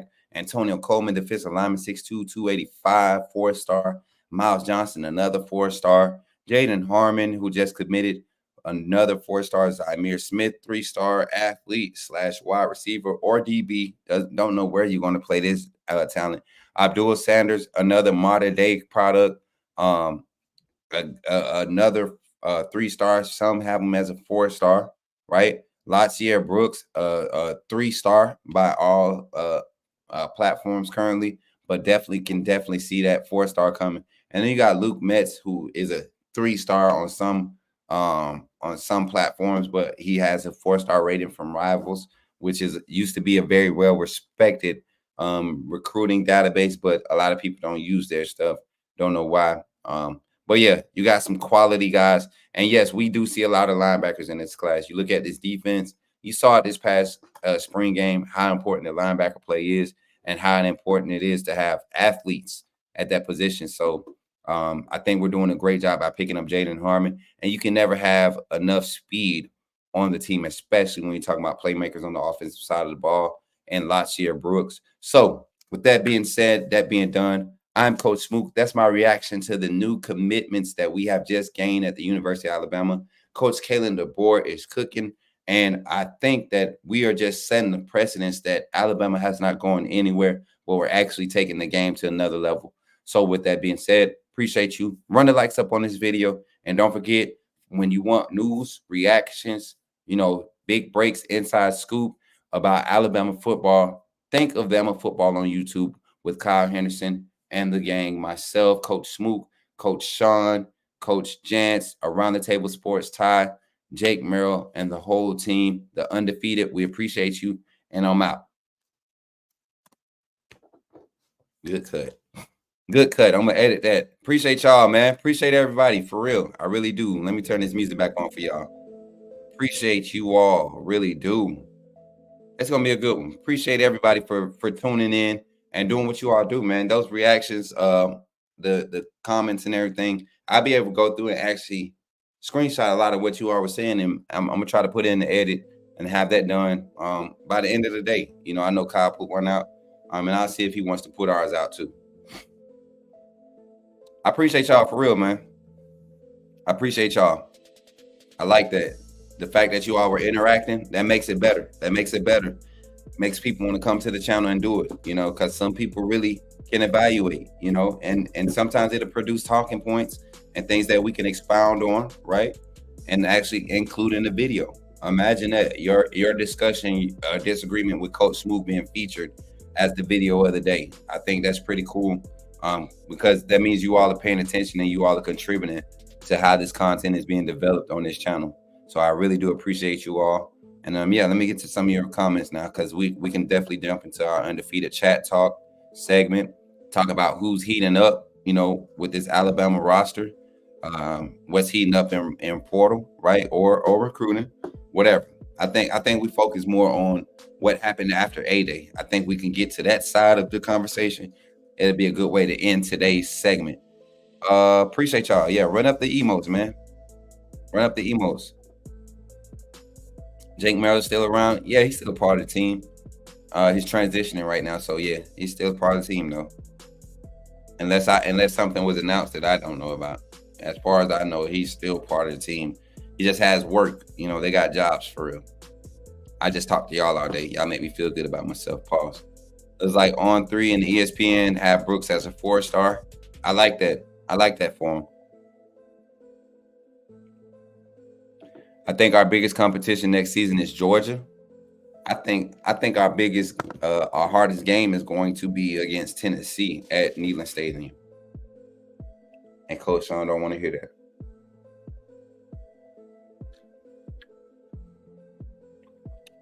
Oh, that tea's still hot, y'all. Good cup. You see UGA spring game. I like our chances. Oh man, it's a spring game. It's a spring game. Oh Lord, don't let Bama Hater find out disagreements gonna be featured. His won't. I know how to ignore people real good. What do I think of Lawson? I think Lawson is gonna be solidify himself as a first-round talent this year. This defense is requiring him to really be a leader and showcase his range and ability to be effective in both facets of the defensive schematics, meaning he got to be able to cover and blitz and QB spy while making the claws. So yeah, I think this is the year he solidifies himself. Gil Cruz said, "Good bend and balance coming around the corner." Yeah, talking about Jaden Harmon. That dude he's nice.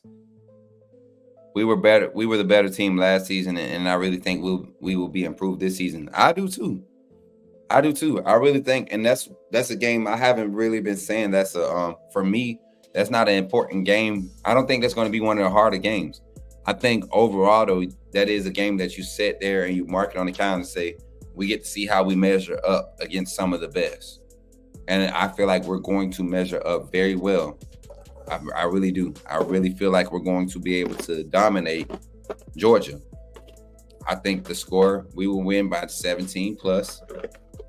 I really do. I think their offense is going to struggle against this style of defense because it may seem simple up front, but by that game, you will see a lot more activity with the defensive play calling than you saw at 8A.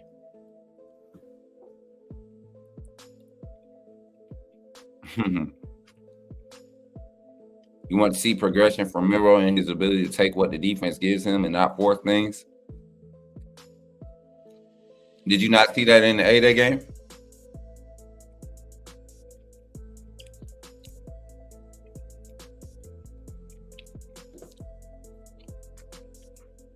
Mike G, did you watch the game?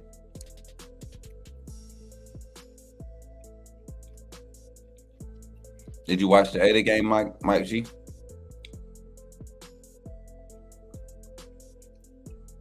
Yeah, I do, Caleb. I really do.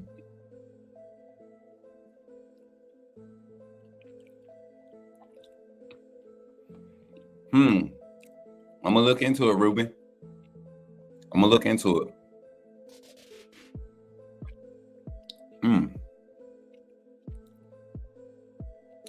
That made me feel good. Can y'all hear me good? So my sister just gave me one of those. It was like a chew. It's supposed to be for your throat. When you have sore throat, you lost your voice. That feel good. Y'all hear me? Sound good. That's crazy. I feel it. It's like burning a little bit. Yeah. My bad. What we was talking about? Smook. Yeah, I'm gonna check on that. Let me see. You did watch it, Mike G? So you saw the 3 drops, right? So it could have been 6 of 9. Probably could have been 8 of 9 for real. The only bad throw was to Kendrick Law on the fade.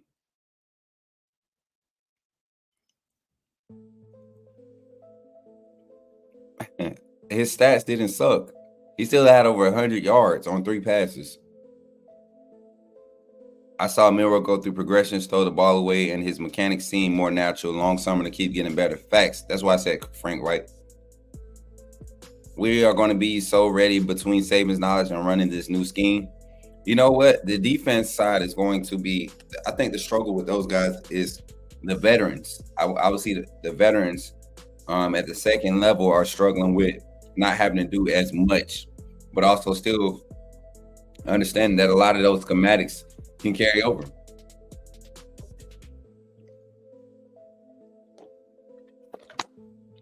And the thing is, Kane Womack isn't totally evading Saban's scheme of how he ran the nickel sets. You know, there's still a lot of those things that just carry over naturally.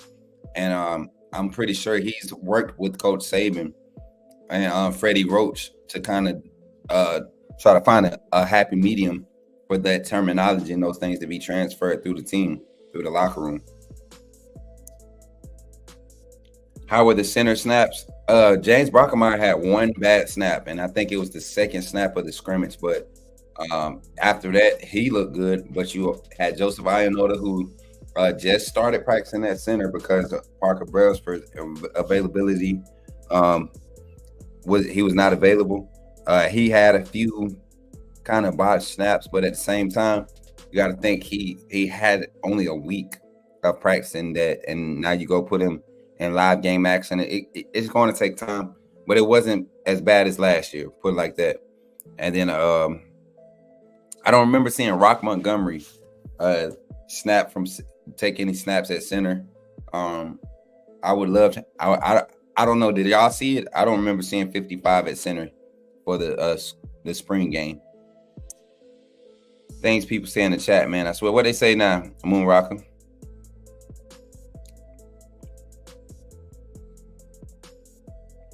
Caleb, Kendrick Law ain't going nowhere, man.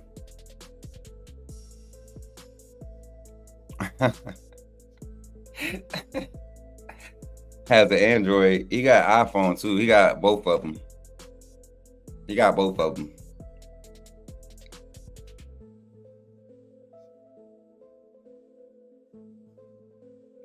I didn't see that. Yeah, Kendrick Law not going nowhere, family. Y'all don't. Whoever said that is definitely trolling. I was at the spring game. I like Miro's improved throwing mechanics, but I just couldn't tell much from the D or offense because the defense was so vanilla. I agree with that too. But what I will say is this: plays still had to be made. There wasn't times where there was like wide open passes, and that's what Miro was taking advantage of. He made some tight window throws, and he also threw guys open this A-Day game, something that we've been asking him to do on a consistent level at the intermediate and the dump off in the short pass game. The Jaden Hamilton drop for 3rd and 7, it would have gave him like a 9-yard gain if Jaden Hamilton catches it on the deep out. That was a play that I can't wait to see about how we can get a clip of it and I could break it down to what I'm seeing. But it was one play, and he kept his eyes in the center of the field. And I talked about this when we was on tie, keeping his eyes, his helmet, face mask down the center of the field because he knows the play. He doesn't have to see it develop. All he should be able to do is turn and react to what's there and be ready to follow through, deliver the ball, follow through. His mechanics were on point. He did that. And Jaden Hamilton was coming out of his break, was able to get his head around. And there's a clear pass, good pass, and it was dropped. So, not on Miro.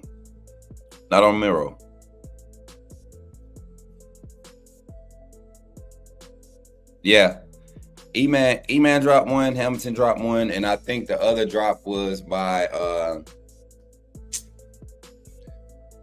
whoever was in the slot. I think it might have been Emmanuel Henderson for the second one too, if I'm not mistaken. Oh no, it was Jeremy Bernard. It was Jeremy Bernard, number 5. It was Jeremy Bernard had a drop. Even though he had some big plays, he did have 2 drops in the scrimmage. I think the pass to E-Man was a little high.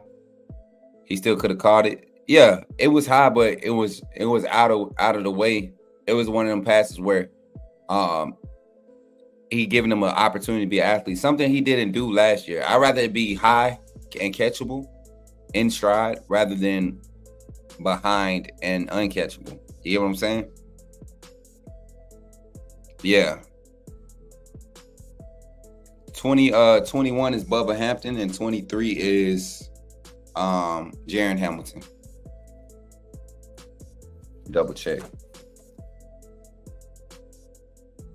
Yeah. Yeah, 21 is Bubba Hampton and 23 is Jaden Hamilton. Yeah. Will spring games go away in the future? Risk of injury, not wanting to advertise depth chart to other teams? I don't think so, Brad. I don't think so. Not with the way that fan access is being a push agenda amongst the college football game. The more fan interaction you get, the more funds you generate, and we know what this business thrives off of. Right? Wherever we can make the most money. Right? So, with that being said, undefeated, my segment, my time has come to an end. I've always and will always continue to have fun here. I love the way that we've been chatting the last couple days. It's been a great time, now that we've got to see the A-Day, and we're going to continue to react to A-Day and break it down a lot more, right? Going to do a lot more in-depth knowledge of like plays that we saw, things that we saw develop. And I think you guys are going to continue to enjoy what's happening. Be on the lookout for any breaking news when it comes to the portal, right? We might not hear much tonight, but there might be a lot of speculation on Twitter. Follow your boy on Twitter because I'm about to get active and probably make some people mad, ruffle some feathers. But that's what I do. People don't like when you know stuff. Why? It baffles me. But don't forget to follow me on all platforms, you guys.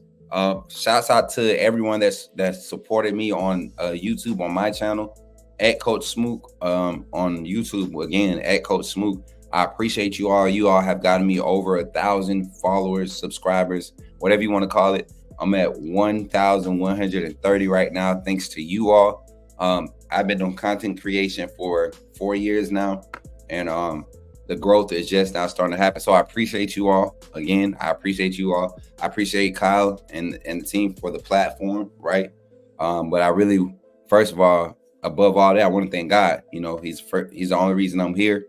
Only reason I'm able to experience this and be able to connect with people like you. Shout out to everybody that came out to Outside with Coach Smook the other night. I know we talked a little bit about it yesterday, but Saturday night was a great time.